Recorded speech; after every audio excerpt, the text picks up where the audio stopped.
Krishnagar. It's my humble request to our honorable principal, Dr. Suhas Roy sir, to kindly illuminate kindly inaugurate the day 2's proceedings by kindly saying some word. Sir, it is to you. Yes, thank you. Thank you, Somallo. Good morning, everybody. We are going to start the proceedings of the second day of the two-day international conference on Azadi Ka Amrit Mahotsav, History, Achievements and Challenges, organized by the Department of History and Political Science of Srinaran Rameshwar Fatehpuria College, Beldanga, Murshidabad, in collaboration with Navadip Vidyasagar College, Navadip, Nadia, West Bengal. All are welcomed in this session. Yesterday,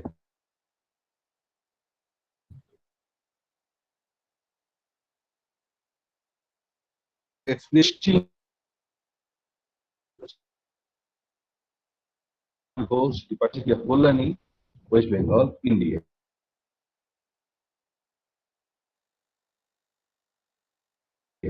Department of Political Science, West Bengal, India. Yesterday, we have listened to more than 40 papers, and it was held in 4 parallel sessions. Today, we are going to listen to Dr. Sujit Kumar Datto, Associate Professor of and Chairman, Department of International Relations, University of Chittagong, Bangladesh. And also Dr. Muhammad Ghulam Sarwar, Associate Professor, Department of History, University of Rajshahi, Bangladesh.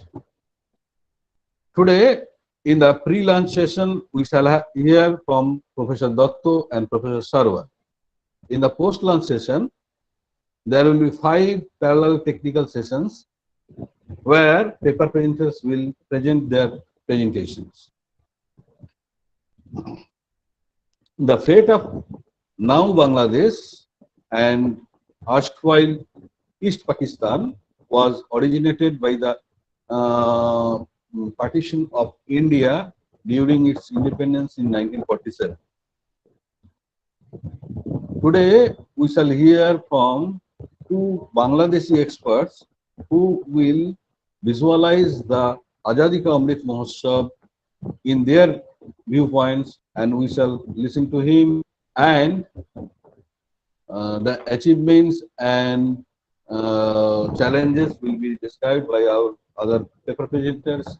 We have seen there are various and varied type of papers in different fields of this area, and I welcome again all the business persons, paper presenters and all other stakeholders associated with this conference on the part of Srinaran Rameshwar Fatehpuria College, Beldanga, Murshidabad, the organizing or the host college. Hope today also we shall be enriched again, and we'll obtain some illuminating lectures. We listen illuminating lectures from our paper presenters and the resource persons. Thanks a lot, all of you. Have a nice day, and thank you all. Over to Somallo. Thank you so much, sir, for your inaugural speech. Now we would shift to the speech of our IQAC coordinator, Dr. Milan Kumar Mondol, on this auspicious day. So it is to you. Thank you, Somallo. নমস্কার, শুভ সকাল। Beldanga Shivnarine Rameshwar ফতেপুরিয়া college এবং নবদ্বীপ বিদ্যাসাগর কলেজের যৌথ পরিচালনায় যে দুদিন ব্যাপী সেমিনারের আয়োজন ইতিহাস বিভাগ ও রাষ্ট্রবিজ্ঞান বিভাগ করেছে, আজকে তার দ্বিতীয় দিন। প্রথম দিন আমরা অতিক্রান্ত করেছি আজাদি কা Amrit Mahotsav, history, achievement and challenges শিরোনামে। আজকে আন্তর্জালিক ওয়েবিনারে আমরা উপস্থিত হয়েছি। উপস্থিত সকল অংশগ্রহণকারীকে হার্দিক শুভেচ্ছা ও উষ্ণ অভিনন্দন জানাই।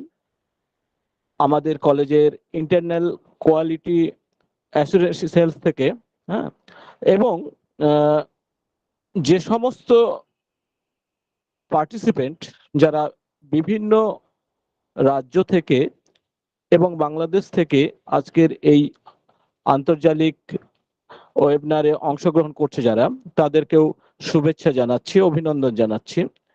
মঞ্চে উপবিষ্ট আমাদের কলেজের অধ্যক্ষ মহাশয়কে শ্রদ্ধা নিবেদন করি এবং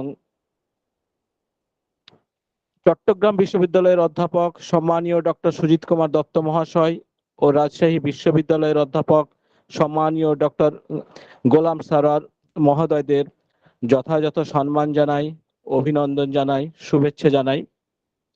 ভারতবর্ষের বিভিন্ন রাজ্য থেকে যারা আজকে অংশগ্রহণ করেছে, অধ্যাপক, গবেষক, ছাত্রছাত্রী, তাদেরকেও আইকিউএসির পক্ষ থেকে স্বাগত জানাই, শুভেচ্ছা জানাই।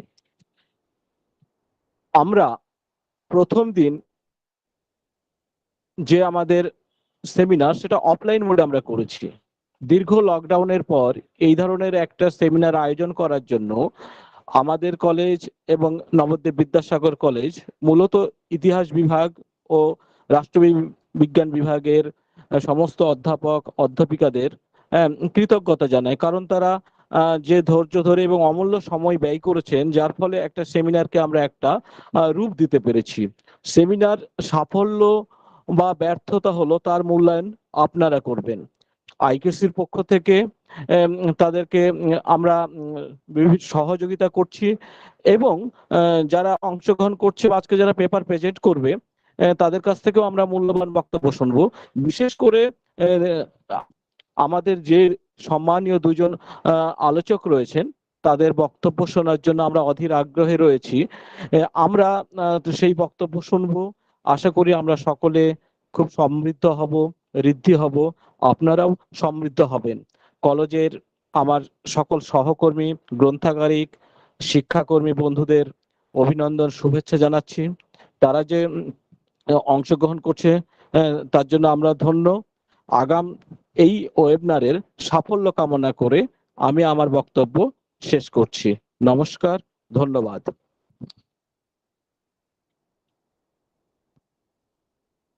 ধন্যবাদ sir. Now we will move towards the main session. On behalf of SR Fatehpuria College, Department of Political Science and History, it's my humble request to Dr. Sujit Kumar Datta sir to address us with his illuminating speech. Before calling sir, it's my I am pleased to have some words about sir. Dr. Sujit Kumar Datta is the chairman and associate professor in Department of International Relations at the University of Chittagong, Bangladesh. Dr. Datta graduated with a BA Honours and MA degree in International Relations from the Jahangirnagar University and completed his PhD in International Politics from School of Political Science and Public Administration, Shandong University, China.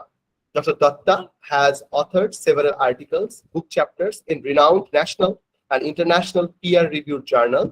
He supervises several MPhil and master students in the Department of International Relations, University of Chittagong, Bangladesh. He is now involved in different research projects granted by home and abroad.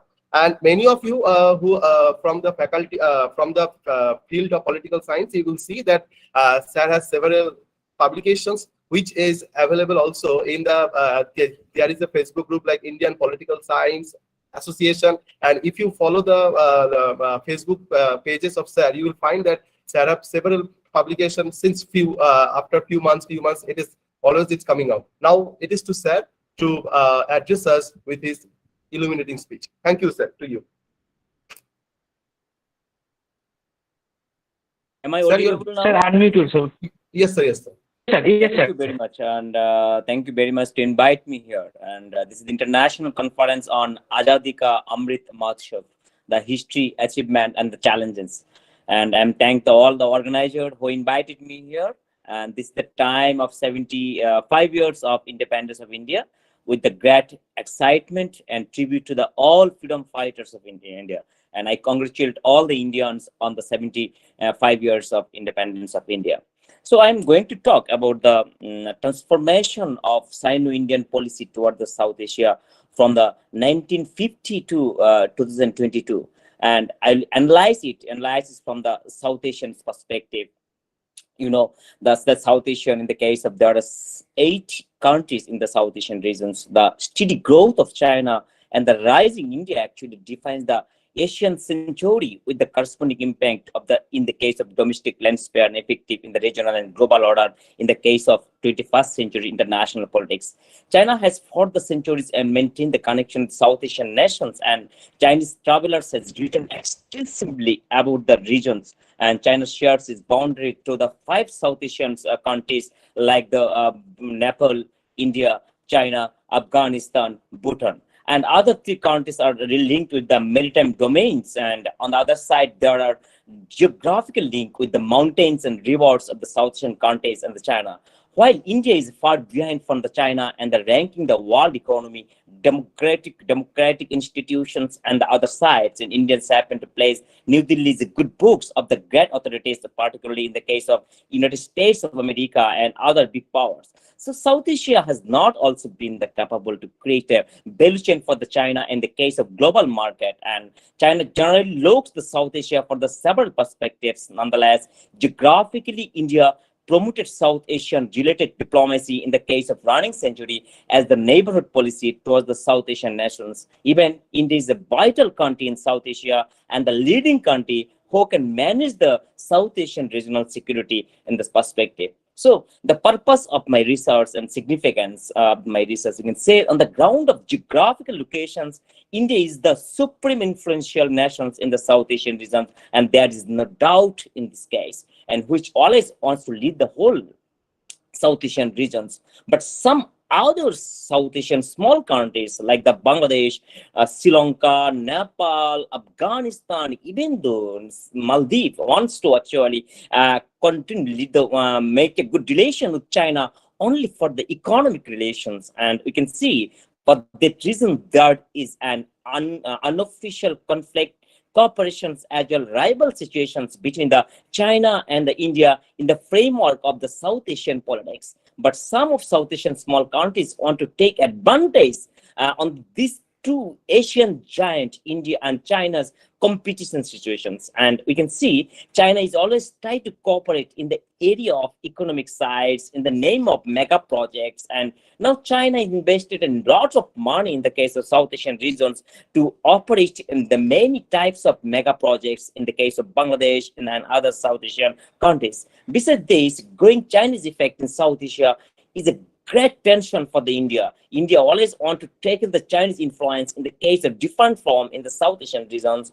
It's very important to overcome this situation that the South Asian small countries can come out with their national interest without being hurt anyone, because South Asian small countries want to get the both sides benefited without hurting anyone. So, and the main ideas of this significance of this study is that though India is the biggest state in South Asian regions, India's governments try to be provincial supremacy in the case of South Asian politics, but still India is facing a lot of problems like the poverty, lack of health facility, as well as housing and other huge populations if they compare with the South Asian China. The most important perspective to China in the case of South Asian politics to style of the security dimension, especially related with the border problems, with the Sino-Indian border problems, trade imbalance, Belt and Road Initiative, water sharing, the risks of fundamentalism in the form of terrorism, and most importantly, the climate change and the disaster management in the case of the non-traditional security perspectives. So best important area of Chinese foreign policy is not to intervene other countries' the domestic affairs. India, more specifically, was not happy about the Chinese rising influence to the other South Asian countries, which India saw and its traditional sphere of influence in the South Asian regions. The Chinese maritime approach in the case of more significant for the strategic implications and the regional development in Asia and in China will be the unlimited maritime influence in the 21st century, passing the preponderance of US locations in the Indian Oceans and posting the countrywide India in the case of Bay of Bengal. And on the other side, it is not only the pressures of the neighboring states on the global, but the also put onward sequence to tactics concerning with on Indian Oceans. And you can see the huge competitions between the BRI or Chinese Maritime Silk Road Initiative versus the Indo-Pacific strategy. And we have seen it's the huge competitions in the case of South Asian regions like the India, like the South Asian small countries like the Bangladesh is facing a lot of problems on these competitions. And India expects that is understood and respected Chinese interest in that regions, including the structure of naval supply port in the case of Gwadar in Pakistan, Amrit in Sri Lanka, as well as China's participating and guarding maritime security in the regions for joint strikes actually against pirates and any kinds of territories to ensure the maritime security in the case of Indian Oceans as well as the Bay of Bengal, which is the link with the South Asian politics. So political development in South Asia is more important for the China, and China always closely monitored the risks of political instability and possibility of state failure in the case of South Asian nations, outbreak of interstate conflict, the progress or lack of the bilateral regional and cooperations, because China invested a lot of money to the South Asian regions, and China want to set the security of these situations. In this way, India also monitored this political instability in the South Asian regions. In the case of the now we are watching the Sri Lankan present crisis. So India and China actually wants a good political stability in the South Asian regions. Although India claims that it has no objections about the financial business cooperations between the China and Pakistan, it is deep strategic actually doubts about the building the CPEC, the China-Pakistan Economic Corridor under the Belt and Road Initiative, and much concerned with the fact that corridor runs on the Kashmir actually. So, but India stressed that India doesn't intend to interfere with the project of the CPEC, but emphasize Indian resolve actually on the sovereign issue involved amid India and Pakistan over the Kashmir, because this region is not resolved so far, and hoping that China would take India's interest and concern this consideration, which maybe ensure the South Asian security. In the case of hypothesis of Sino-Indian relations on the case of South Asian politics. So in my hypothesis, the transformations of Sino-Indian relations on South Asian politics from 1950 to 2022, I have divided in the 5 stages. So let's see the 5 stages. Number 1 stages is the recovery period, and it started from the deployment 1962, the border crisis between the 2 big powers, India and China. And the frozen, number 2 is the frozen period. It started the 1962 from the up to 1988, before the visit of Rajiv Gandhi to the China. In the number 3 is period is escalation period. It started from the 1998 to 1988 to 1998 up to the Indian nuclear test. And the cooperative period is start after the 1998 to 2007 before the dot-com crisis. And the case we can last period is the confrontation period. It started from the 2017 to 2022. Is still the period is going on, and this started from the dot-com crisis to the Ladakh crisis. And we have seen the lots of problems in the case of border crisis between the 2 states, the big power. So this study will put forward the 3 hypotheses actually,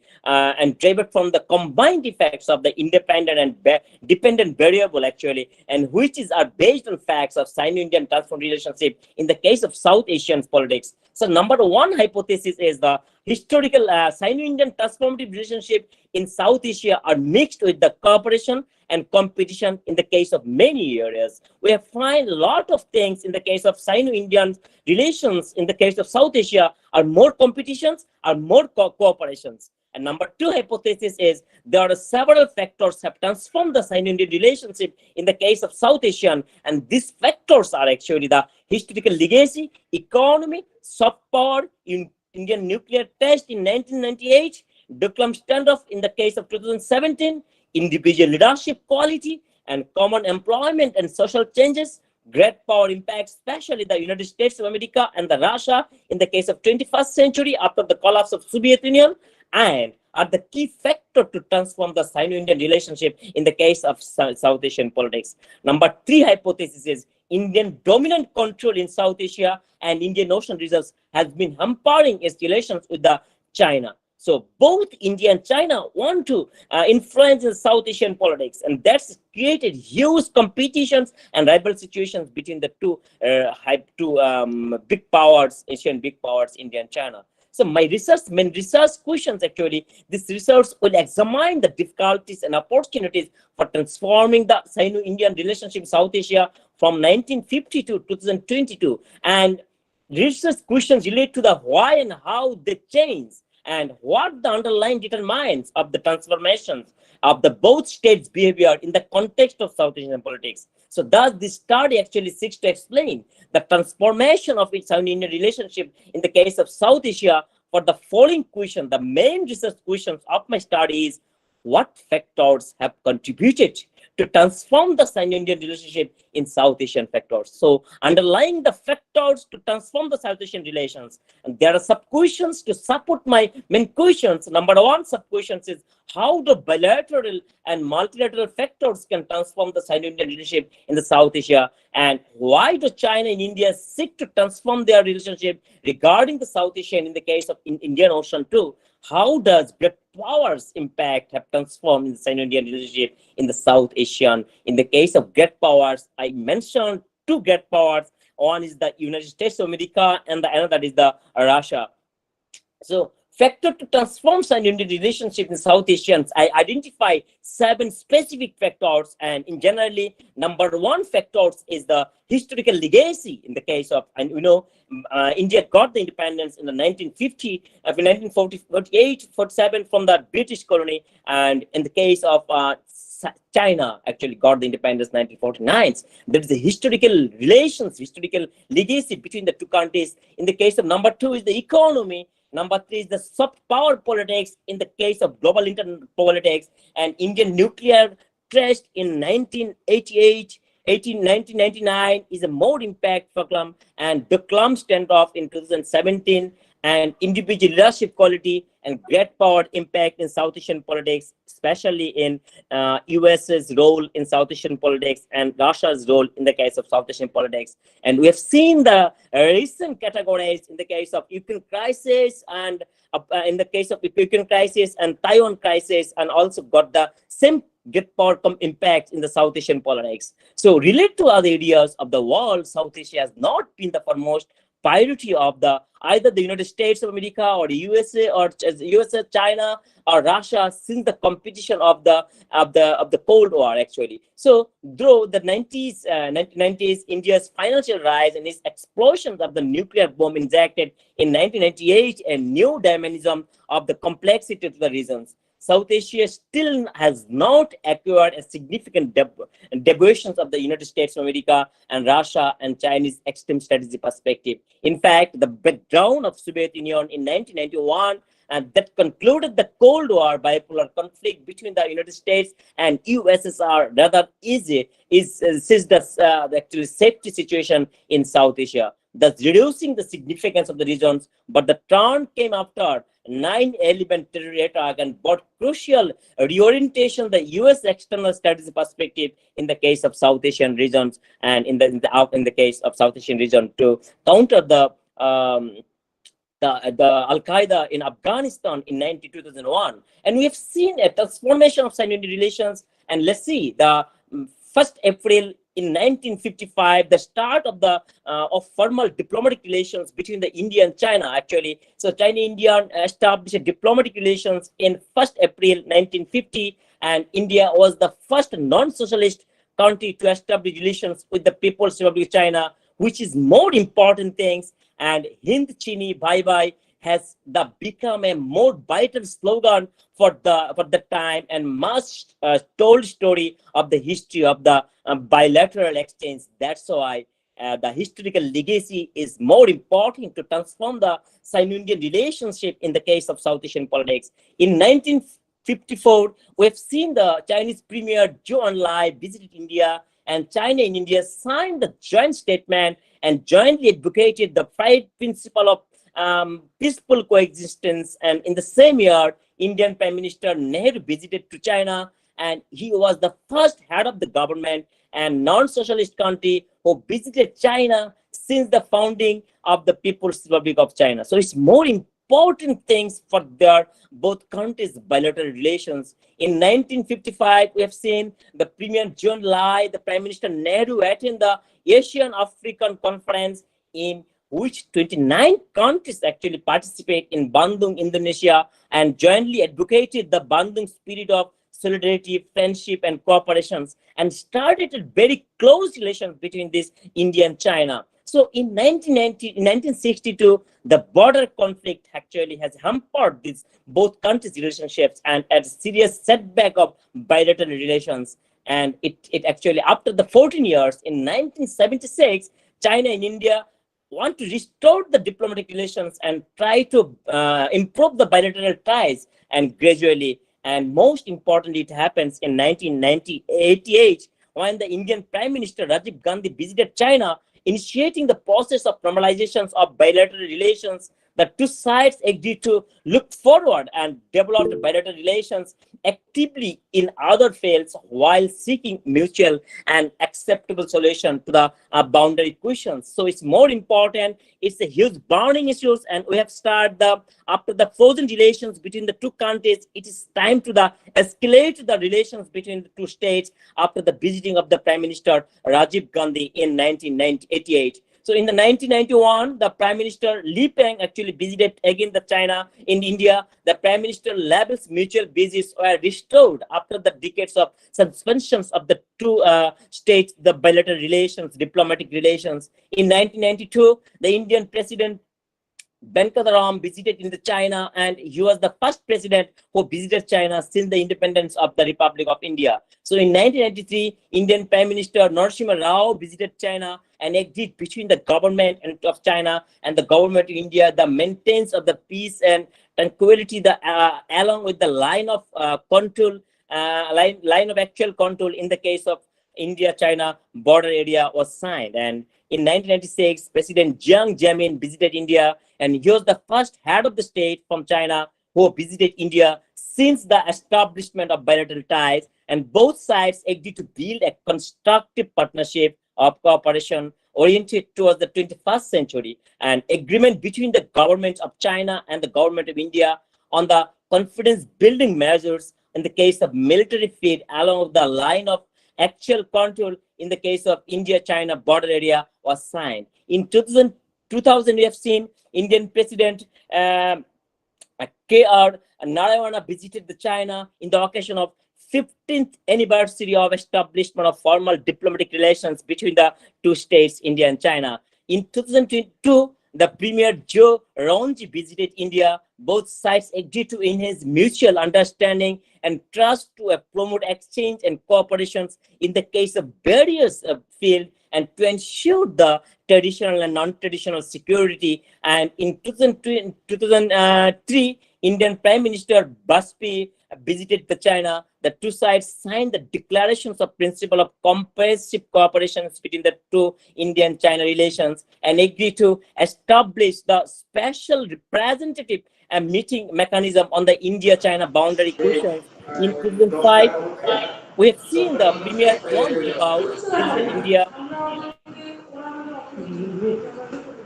কি বলছো 10:50 থেকে Sir, Kumar Mondol, sir, please, ওদেরকে কেন দেখা যাবো Kumar Mondol, please mute your mic. না না Okay, sir. Okay, thank you very much. In 2005, we have seen the Premier Wang Jibao visited to India, and China-India signed a joint statement and declared an establishment of strategic and cooperative partnership for peace and prosperity on the basis of South Asian security. And two sides actually welcome signing an agreement of political parameters and guiding the principle of settlements of India-China boundary questions. And in 2006, we have seen the President Zhou Jintao visited India. Two sides signed joint declarations of formulate the 10-pronged strategy for the deepening the strategic and cooperative partnership. And we have seen in 2008, the Indian Prime Minister, Dr. Manmohan Singh, visited China. Shared visions for the 21st century was agreed upon the two governments to ensure the developments of the case of economic and other sides. In 2010, Indian President Patil visited in China in the May and 2010, and which coincided the 16th anniversary of the establishment of formal diplomatic relations between the China and India. In December, Chinese Premier Wang Jibao visited India, and two sides issued a joint communique in the case to improvement bilateral relations. In 2011 was the China-India exchange year. Both states declared that China-Indian exchange year is 2011, and both sides held a series of people-to-people connections and cultural exchange activities and signed a memorandum of exchange of joint complaints and for the encyclopedia of India-China cultural contacts. Most importantly, on 500 members of Indian youth delegations visited China in 2011. In the case of 2012 was the year of China-India friendship and cooperation declared by the two governments, and President Hu Jintao and Premier Wang Jibao met with the Indian Prime Minister Dr. Manmohan Singh and respectively on the sidelines of the 4th BRICS Summit in the United Nations Conference on Sustainable Development. So 500 members of Chinese youth delegations visited India in 2012. In 2013, President Xi Jinping met with the Indian Prime Minister Dr. Manmohan Singh on the sidelines of 5th BRICS Summit in the Durham in South Africa in March 2013. So Premier Lee Keqiang visited India in May, and the two sides released a joint statement, and Prime Minister Dr. Manmohan Singh visited China in October in the same year, 2013. So in the 2014, another China-India friendly exchange year declared by the China and India. And September 2014, President Xi Jinping paid a state visit in India and visited Indian Prime Minister Narendra Modi's home state on the Gujarat. And the two sides issued joint statement on the case of building a closer development partnership between the India and China. In the same year, President Xi Jinping and Premier Lee Keqiang met with the Prime Minister Modi respectively on the sidelines of the 6th BRICS Summit and leaders meeting on the East Asian cooperation in Myanmar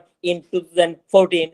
In 2025, Indian Prime Minister Modi visited China and went to President Xi Jinping's hometown in Jiang. In the same year, President Xi Jinping and Premier Lee met with the Prime Minister Modi respectively on the sidelines of 7th BRICS Summit in the UFA and the leaders meeting of East Asian cooperation in Malaysia in 2015. India celebrated the India tourism in the case of South Asian politics. So in 2016, Indian President Pranab Mukherjee visited China, and Prime Minister Modi visited China, attended the G20 summit in Hangzhou and met with President Xi Jinping on the sidelines meeting in 2016. President Xi Jinping actually visited India and participated 8th BRICS Summit in the case of Guha and met with the Prime Minister Modi on the sideline meetings in 2016. China celebrated China Tourism Year in the case of India. In 2017, President Xi Jinping met with the Prime Minister Modi and sidelines of SCO meetings in the case of Astana. Prime Minister Modi visited China to attend the 9th BRICS Summit in Jijian and met with the President Xi Jinping. And the new crisis has started on the name of Duklam standoff in 2017. And the competition and confrontation started from this 2017. And 2018, the President Xi Jinping held an informal meeting in Indian Prime Minister Narendra Modi in Wuhan, China in 2018. They had in-depth discussions and reached broad consequence of the overarching long-term and strategic issues in the case of global and bilateral importance and their respective visions for the national development as well as domestic and South Asian politics. So the informal meeting set up a new model of exchange between the two leaders and become the milestone of history of bilateral relations.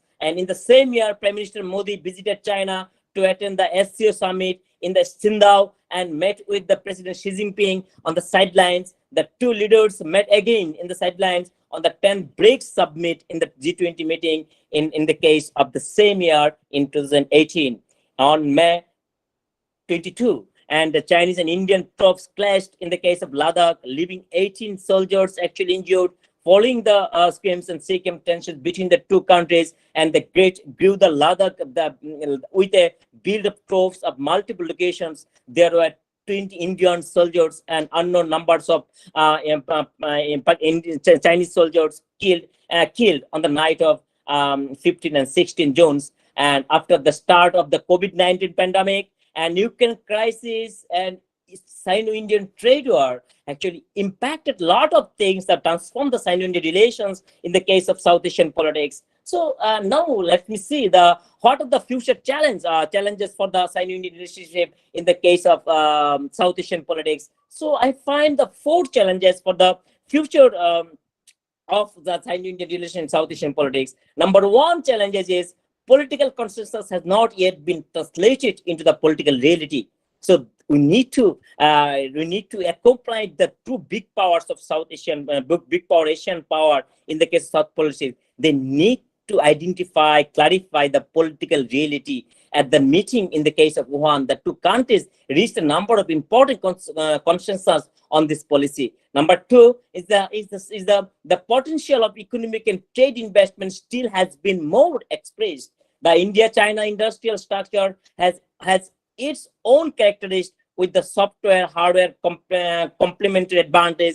As November 2018, China has India's third place export destinations and largest source of imports. So there are lots of problems in the South Asian small countries. There's a huge trade imbalance between China and other South Asian, even though India and other South Asians. In the case study of Bangladesh, we have seen a lot of trade imbalance between the China and Bangladesh, a lot of trade imbalance, India and Bangladesh. So we may a lot of potential to rearrange this kinds of trade. And thirdly, humanistic communications based on rather the weak, like the two ancient civilizations, China and India, both are ancient civilizations and have had a history of communications more than 2000 years and have become a great word in the case of history of the exchange of civilizations, leaving rich trains and spiritual traditions of thousands of years. Indian songs and dance, astronomy, calendar, literature, architecture, sugar, technology, even though the cinema and have been introduced in China, which Chinese paper, silk, tea, music, and other cultural activities. Actually, the history of communications between the two peoples has been the historic evidence of interactions, the mutual learnings of these countries since the ancient times. And finally, final challenge, fourthly, the third parties issues of historic and the historical legacies continue interfere with the relations between the two countries during the period. And third parties is related with the major superpower like the United States of America and Russia. And in the case of South Asia, third party is related with the Pakistan, because Sino-Indian relations totally depends on the Pakistans, because Pakistan is the all other friend to the China. So that is the huge hampering the Sino-Indian relations on the basis of South Asian politics. So that's why the importance of advantage of Sino-Indian relations comes from the intrinsic value of relationship, and the two countries' relations can determine many of third-party factors and domains. And we can see policy recommendations.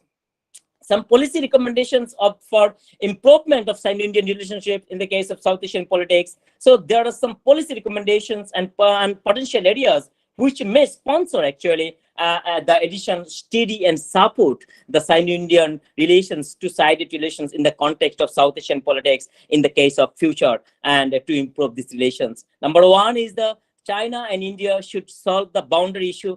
This is the main problem of Sino-Indian politics, and take the Sino-Indian relationship in the new heights, which is the most important factor of Sino-Indian relationship in South Asia. If the China and India is good relations belonging, the politics of South Asian politics are good relations, good hampers, it's involvement of economic development, security development, others, and security. And that's why both sides actually should realize that the minor adjustment of line of actual control, the lag, that will be a good initiative to relieve the border problem, which is the most important limitations of Sino-Indian politics. So eliminating the negative impact from the third-party factors by remaining strategically determined, facing a rapidly evolving the complex domestic and international situations, China and India must stay strategically focused. They should not lead the short-term ups and downs cause the tunnel visions. Both China and India have firmly followed the strategy and independence, non-violent progress, and cherish the strategic autonomy. India enjoys great prestige in the non-aligned movement, has a strong independent national character, and upholds its own value and principle of foreign exchange without following others blindly.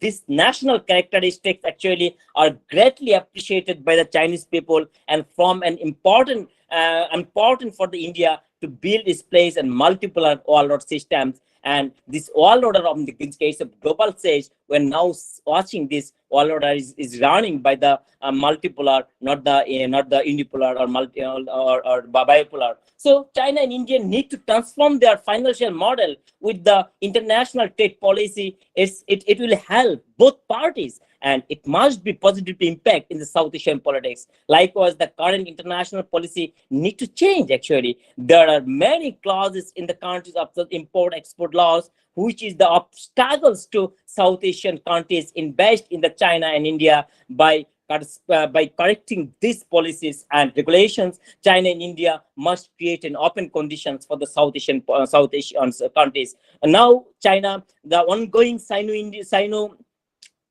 trade war has a good opportunity for the South Asian politics. If the India and other South Asian country can take the ongoing trade war, Sino-US trade war positively, it will help us to improve our economy and other sides. Both countries should talk each other on the matter of China-Pakistan relations, because China is the all other friend to the Pakistan. So it's the more important issues for the Sino-Indian relations. China-Pakistan relations, another important factor of China-Indian relations. Beijing will also ensure New Delhi that China continuing ties with Pakistan is only for the economic cooperations, which may serve as a helpful force for the subsidiary more extremist actions, and to establish dogmatic clearance on the Kashmir matter. So Kashmir is a very conflict issues, and it didn't solve yet. So that's why when the CPEC, China-Pakistan Economic Corridor, run over the Kashmir, that is a huge tension for the India, and it is the sovereignty issue. That's why India didn't take part in the Belt and Road Initiative. And China and India must express both their misperception and mistakes on their strategically involved in the case of South Asia. So China and India actually did a lot of mistakes and misperceptions on the basis of South Asia. So both parties need to identify their limitations to improve the South Asian politics relations, and both has to nuclear ballistic development programs. Beijing and New Delhi have a board of policy of no first use NFU, but India's demand China to urge this strategy only for the two side of no first use commitment, which has been escaped by the China. China grieves and enough amount of weapons is bought entirely mainly Indian metropolis, and India's present growth of the Agni projects all goals to address that tactical inequality by this period, like the Chinese replies to the USA placements of the projections, could enhance the activated and the Indian accumulate of the atomics and the projective militants. Like this background, so tactical discourse and our view of the weapons regulations instrument of bilateral no first use would one of the such measures could head of the necklace weapons in the case of race. So the both leaders from the India and China of the two states ought to have the right foresight of the appearance of the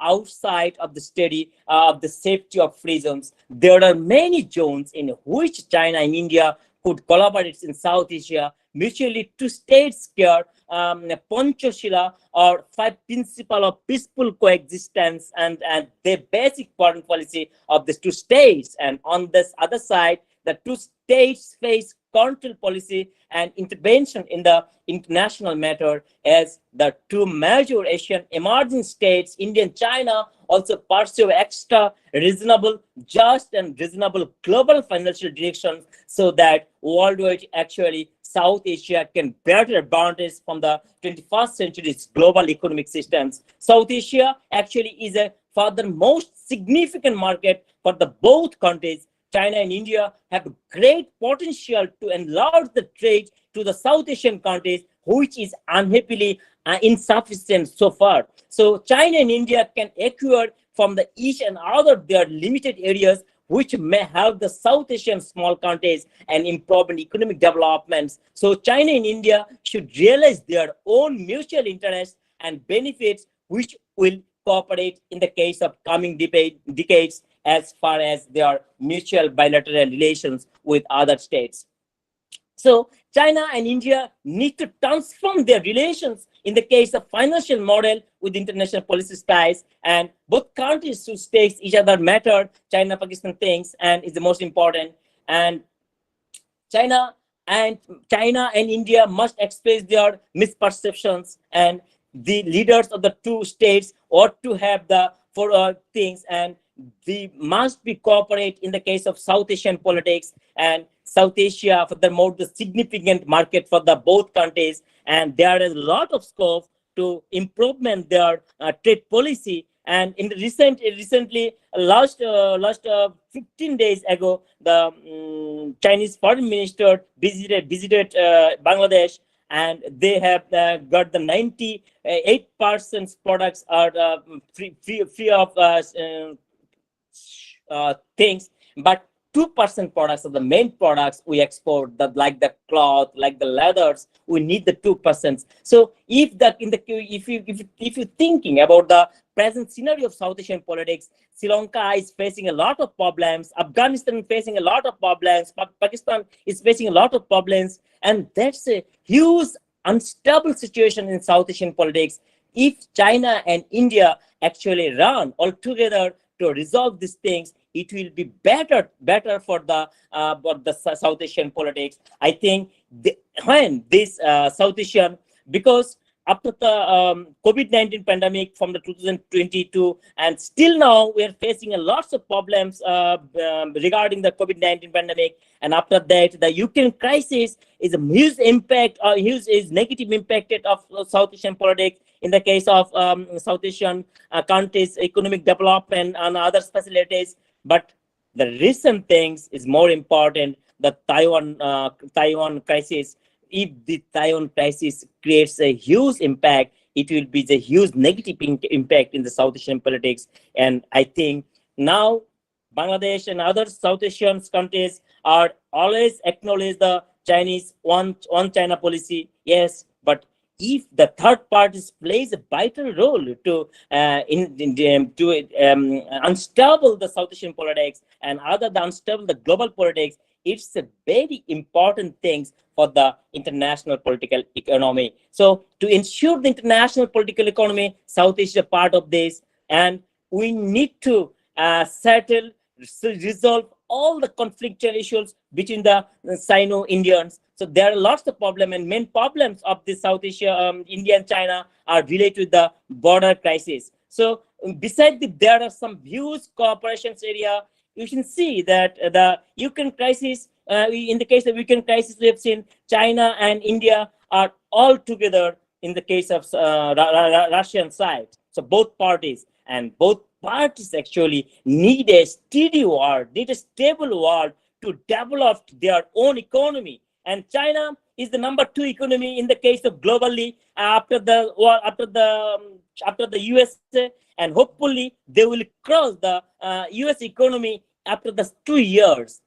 So India is the number 4th economy, and both China and India need a stable environment to develop their policy. And other South Asian countries like the Bangladesh, Nepal, Afghanistan, Sri Lanka, Maldives, Pakistan, Bhutan need a stable situations, and the China and India are actually the men responsible to secure the South Asian politics. If they do this, it will be helpful for the South Asian politics. In my conclusion of the piece, I want to say that the Sino-Indian transformative relationship in the case of South Asia from 1950 to 2022 equal to, in a calculative matter, competition plus cooperation minus confrontations, which will be more positive impact for the South Asian politics. So the transformation relations of the South Asian politics in the case, must be competitions, of course, and must be cooperations. We need a cooperations, but we should minimize the confrontations between the 2 big powers, is China and India, and that will be a good thing for South Asian politics. So the buzzword like the competitive cooperations and the competition plus cooperations between the China and India are away from the ground of reality. Yes, we need a competitions, we need a cooperations, but how these competitions? The both big parties may be competitive. The cooperations must be competitive cooperations, and these competitions should be competition plus cooperation. Of course, there should be competitions, but all parties want to ensure the national interest, but this should be a cooperation related, not the confrontations. So I will conclude my speech with the 2 statements of the President Xi Jinping and the Prime Minister Narendra Modi. President Xi Jinping told Chinese dragon and Indian elephant should join each other in a duet, not a duel. So if the Chinese dragon and Indian elephant should join all together, it will help a lot of things. On the basis of the South Asian politics, it's the reality. If the India and China are going all together in the case of South Asian politics, it will impact a positive role in the case of South Asian politics. On the other side, Prime Minister Narendra Modi told, when India and China work together, 1 plus 1 is not 2. It will be 11. So the lessons from my study, we need to go all together. In the case of cooperations, it must be competitions, but these competitions must relate with the cooperations, and we must minimize the confrontations between the 2 big power of Asian. And these 2 big power is directly related with the South Asian politics, and South Asian security, South Asian prosperity, South Asian development are totally depend on Indian stability or Chinese stabilities. So if the China and India are going all together, that will be a good things for South Asian politics. And that is my speech on the transformation of Sino-Indian politics in the case of South Asia from 1952 and 2022. And thank you very much to give my floor for my presentations. And thank you very much. Thank you so much, sir, for your valuable speech. Means your topic, transformation of Sino-Indian policy towards South Asia from 1950 to 2020, analysis from South Asian perspective, and sir has made some kind of arrangements in a chronological order, which is very good. Sir has used the phases word, then sir has used the hypothesis, and finally what should be the proper ways to and how the Sino-India relationship can be built on a new strategic partner, but particularly from resolving the border dispute to act together, which can bring forth a new start for the South Asia. Thank you so much, sir. Sir, the question hour session will be started 1 because after the lecture of another resource person, Golam sir, we will take the questions from our participants and we will forward to you, sir, for this for your interactions. Thank you, sir. Keep with us. After this lecture, now we will move to our another session, that is the session in which the speech will be delivered by Dr. Mohammad Golam Sarwar sir. Dr. Mohammad Golam Sarwar is a professor of Department of History, University of Rajshahi.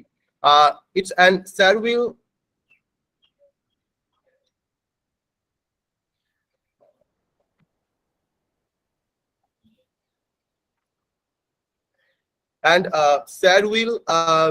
deliver a speech on ভারতবর্ষের স্বাধীনতা সংগ্রামে আদিবাসী জনগোষ্ঠী সাঁওতাল বিদ্রোহ.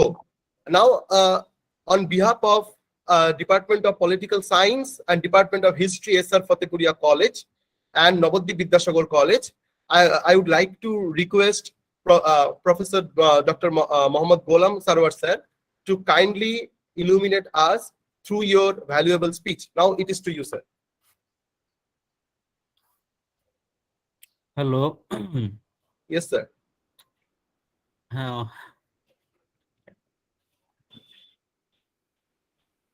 সবাইকে আন্তরিক ধন্যবাদ এবং শুভেচ্ছা।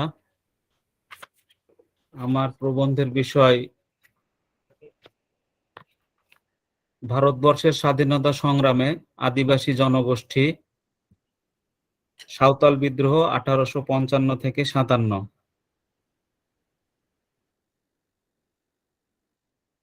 1855 থেকে 57 খ্রিস্টাব্দে সাঁওতাল বিদ্রোহ ভারতের কৃষক বিদ্রোহের ইতিহাসে এক অনবদ্য অধ্যায়। এই আন্দোলনকে 1857 সালের স্বাধীনতা সংগ্রামের সাথে তুলনা করা যায়। 1855 সালে সাঁওতাল জনগোষ্ঠীর বিদ্রোহ বা স্বাধীনতা সংগ্রাম ঔপনিবেশিক শাসন, শোষণ, উৎপীড়নের অবিসম্ভাবী পরিণতি। সাঁওতাল বিদ্রোহ যে সাঁওতাল অঞ্চলের স্বাধীনতা লাভের সংগ্রাম তা ইংরেজ শাসকেরাও স্বীকার করেছেন। Bengal district gazetteer for Santhal পরগনাতে বলা হয়েছে, সাঁওতাল বিদ্রোহের পশ্চাতে ছিল জমির উপর একচ্ছত্র অধিকার প্রতিষ্ঠার আকাঙ্ক্ষা এবং তাহার সহিত যুক্ত হইয়াছিল স্বাধীনতা স্পৃহা, যাহার ফলে তাহারা ধ্বনি তুলিয়াছিল তাহাদের নিজ নিজ দলপতির অধীনে সাঁওতাল রাজ্য চাই। সাঁওতাল জনগোষ্ঠীর এই স্বাধীনতার সংগ্রাম পরবর্তীকালের 1857 সালের স্বাধীনতা সংগ্রামের প্রেরণা জুগিয়েছিল। প্রায় প্রান্তিক স্তরে বসবাসকারী জনজাতি 150 বছর পূর্বে সারা ভারতবর্ষকে স্বাধীনতা সংগ্রামের শিক্ষা ও প্রেরণা দান করেছিল। তাই তাদের সংগ্রামের ইতিহাস জাতীয় ঐতিহ্যের মূল্যবান উপাদান। 1855-57 সালের সাঁওতাল বিদ্রোহ ঘটনার আকস্মিক বিস্ফোরণ শুধু নয়। 1861 সালে ক্যাপ্টেন সেরওয়েল লিখেছেন, সাধারণভাবে সাঁওতালগণ একটি সুশৃঙ্খল উপজাতি। ইহাদের প্রতি ইহাদের শাসকগণের কেবল প্রভুত্ব জাহির করা এবং খাজনা আদায় করা ব্যতীত আরো কিছু করিবার আছে। সাঁওতাল অভ্যুত্থানের মূল ছিল সমসাময়িক কালের পরিবর্তনশীল অবস্থার মধ্যে গভীরভাবে নিহিত। এই অভ্যুত্থানের মূলে ছিল সাঁওতালদের গভীর অর্থনৈতিক বিক্ষোভ, আর সেই বিক্ষোভ এই সকল সরলমতি সাঁওতালদের উপর পূর্বোক্ত বাঙালি ও পশ্চিম ভারতের মহাজন ও ব্যবসায়ীদের দ্বারা অনুষ্ঠিত উৎপীড়ন ও প্রতারণারই অনিবার্য পরিণতি। উক্ত মহাজন ও ব্যবসায়ীগণের শোষণ ক্রমশ ভয়ঙ্কর রূপ ধারণ করে এবং বিভিন্ন প্রতারণামূলক উপায়ে সাঁওতালগণের নিকট হইতে অর্থ শস্য হস্তগত করিয়া এই মহাজন ও ব্যবসায়ীগণ অবিশ্বাস্য রূপে স্বল্পকালের মধ্যে বিপুল পরিমাণ ধন সম্পদ সঞ্চয় করে। বর্ষাকালে সাঁওতালগণকে কিছু অর্থ, কিছু চাউল অথবা অন্য কোনো দ্রব্য ঋণ দিয়া ইহারা সমস্ত জীবনের জন্য সাঁওতালদের ভাগ্য বিধাতা ও দণ্ডমুণ্ডের কর্তা হইয়া বসিত।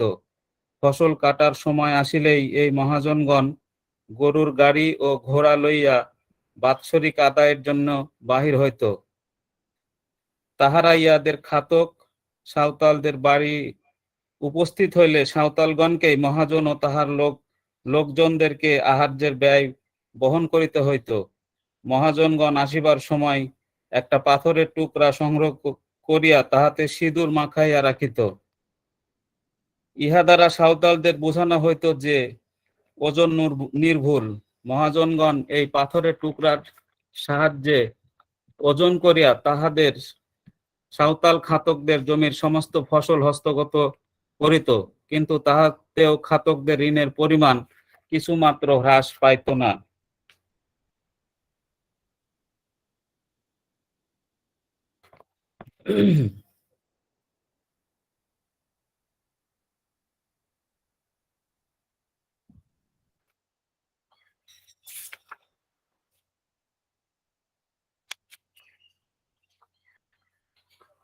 সাঁওতাল অঞ্চলের অর্থনৈতিক অবস্থার বর্ণনা করে অনেকে লিখেছেন। একজন ইংরেজ ঐতিহাসিক তিনি লিখেছেন যে ব্যবসায়ীরা দলে দলে সাঁওতাল অঞ্চলে প্রবেশ করে ঋণের দায়ে সমস্ত শস্য টেনে বার করে নিয়ে যেত। নিম্ন পদস্থ পুলিশ কর্মচারীগণ এই দুষ্কর্মে তাদের সহায় হতো, আর পুলিশ কর্মচারী গণই এই অঞ্চলের প্রকৃত শাসক। সাঁওতালগণ মুদ্রা দ্বারা লেনদেন ব্যবস্থায় মোটেই অভ্যস্ত ছিল না এবং তাহার উপর ছিল অনগ্রসরতার সর্বপ্রকার অসুবিধা। সুতরাং এই কারবারের বিস্তৃতি লাভের সঙ্গে সঙ্গে কিভাবে সাঁওতালগণ ভূমিধসে পরিণত হয়েছিল তা সহজেই বোঝা যায়।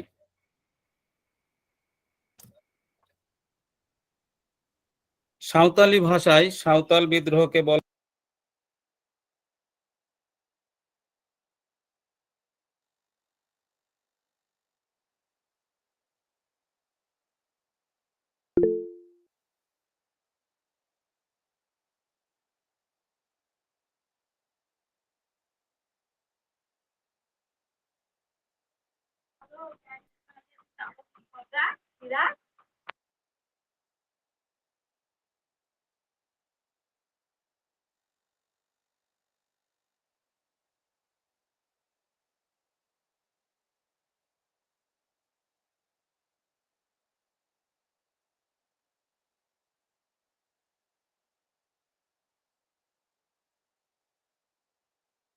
Sir, sir your mic is mute sir. Sir আপনার মাইকটা মনে হয় বন্ধ করা আছে স্যার।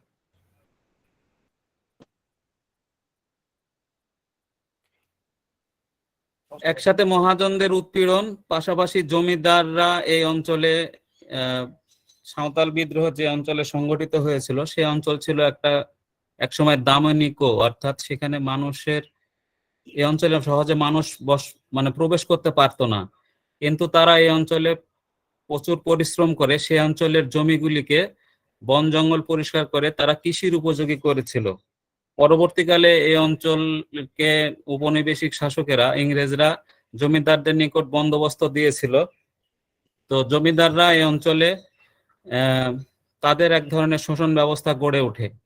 পাশাপাশি এই কৃষি ভূমির যে চাষাবাস সেটিকে কেন্দ্র করে যে মহাজনী সিস্টেম এই অঞ্চলে চলে আসে। পশ্চিম ভারত থেকে বিভিন্ন ধরনের ব্যবসায়ী এবং বাঙালিরা তারা সেখানে তাদেরকে মহাজনী কারবার অর্থাৎ ঋণ দিয়ে নানানভাবে তাদেরকে শোষণের জালে আবদ্ধ করে ফেলে এবং এদের সাথে পুলিশ প্রশাসন এবং সরকারি কর্মচারী যারা ছিল তাদের এক ধরনের যোগ সাজশ তৈরি হয়।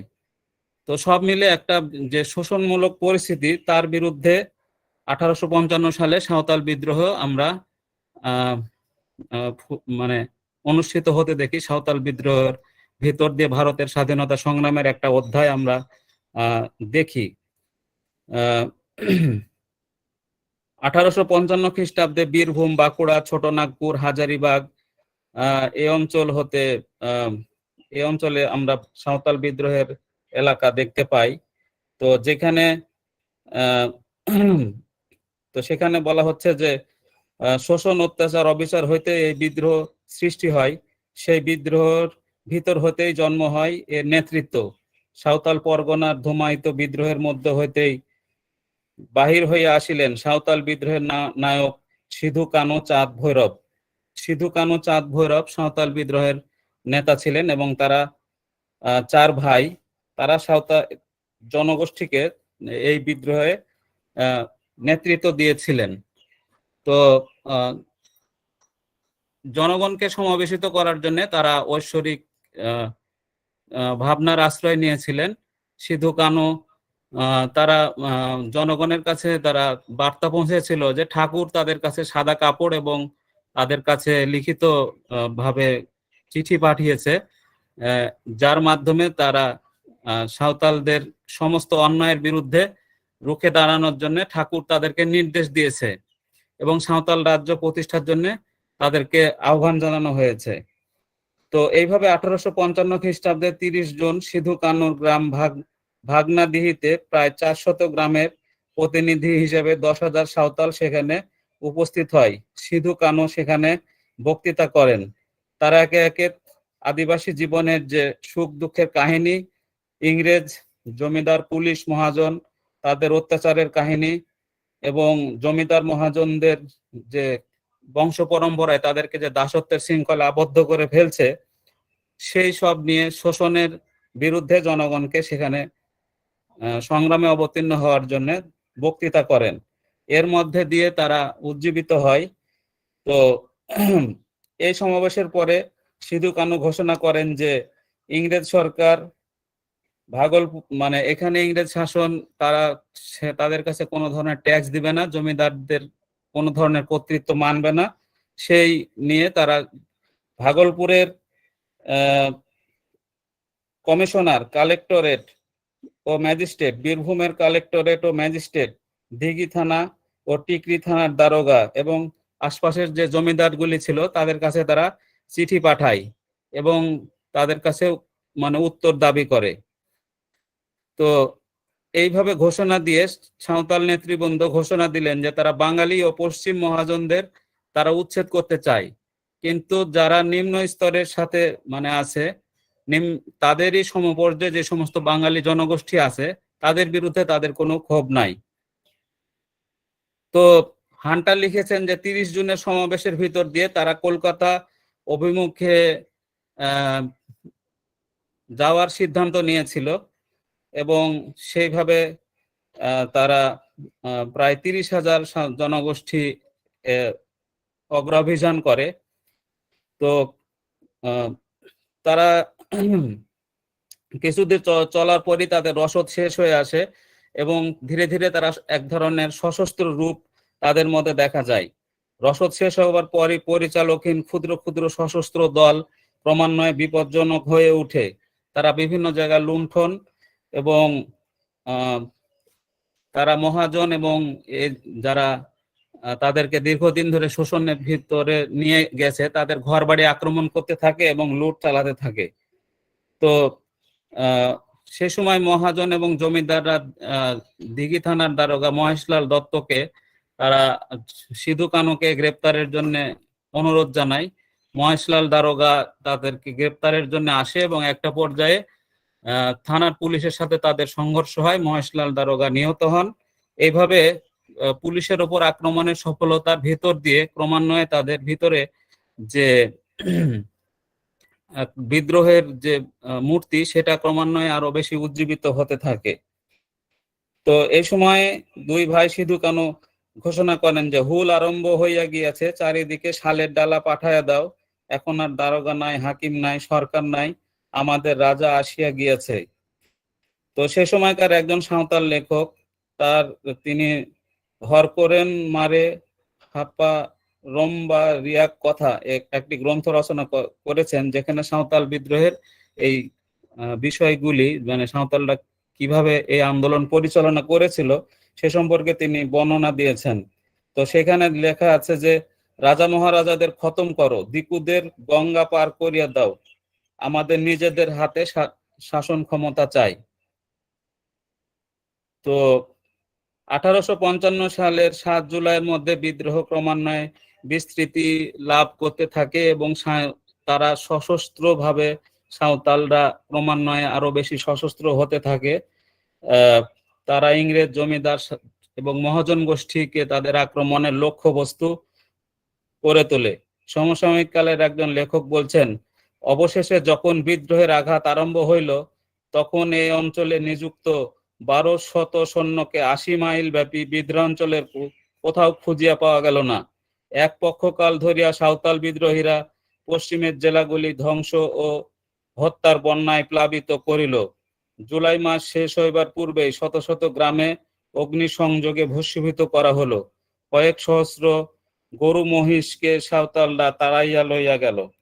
তো এইভাবে দেখা যাচ্ছে যে বিদ্রোহ বিস্তৃত এলাকায় ছড়িয়ে পড়ছে এবং দীর্ঘ এলাকাতে একটি মুক্তাঞ্চল প্রতিষ্ঠার ভিতর দিয়ে তারা যে ইংরেজ রাজত্ব সেই জায়গাতে ছিল, কর্তৃত্ব, সেই কর্তৃত্বকে তারা নিজেদের আওতার মধ্যে নিয়ে নিচ্ছে।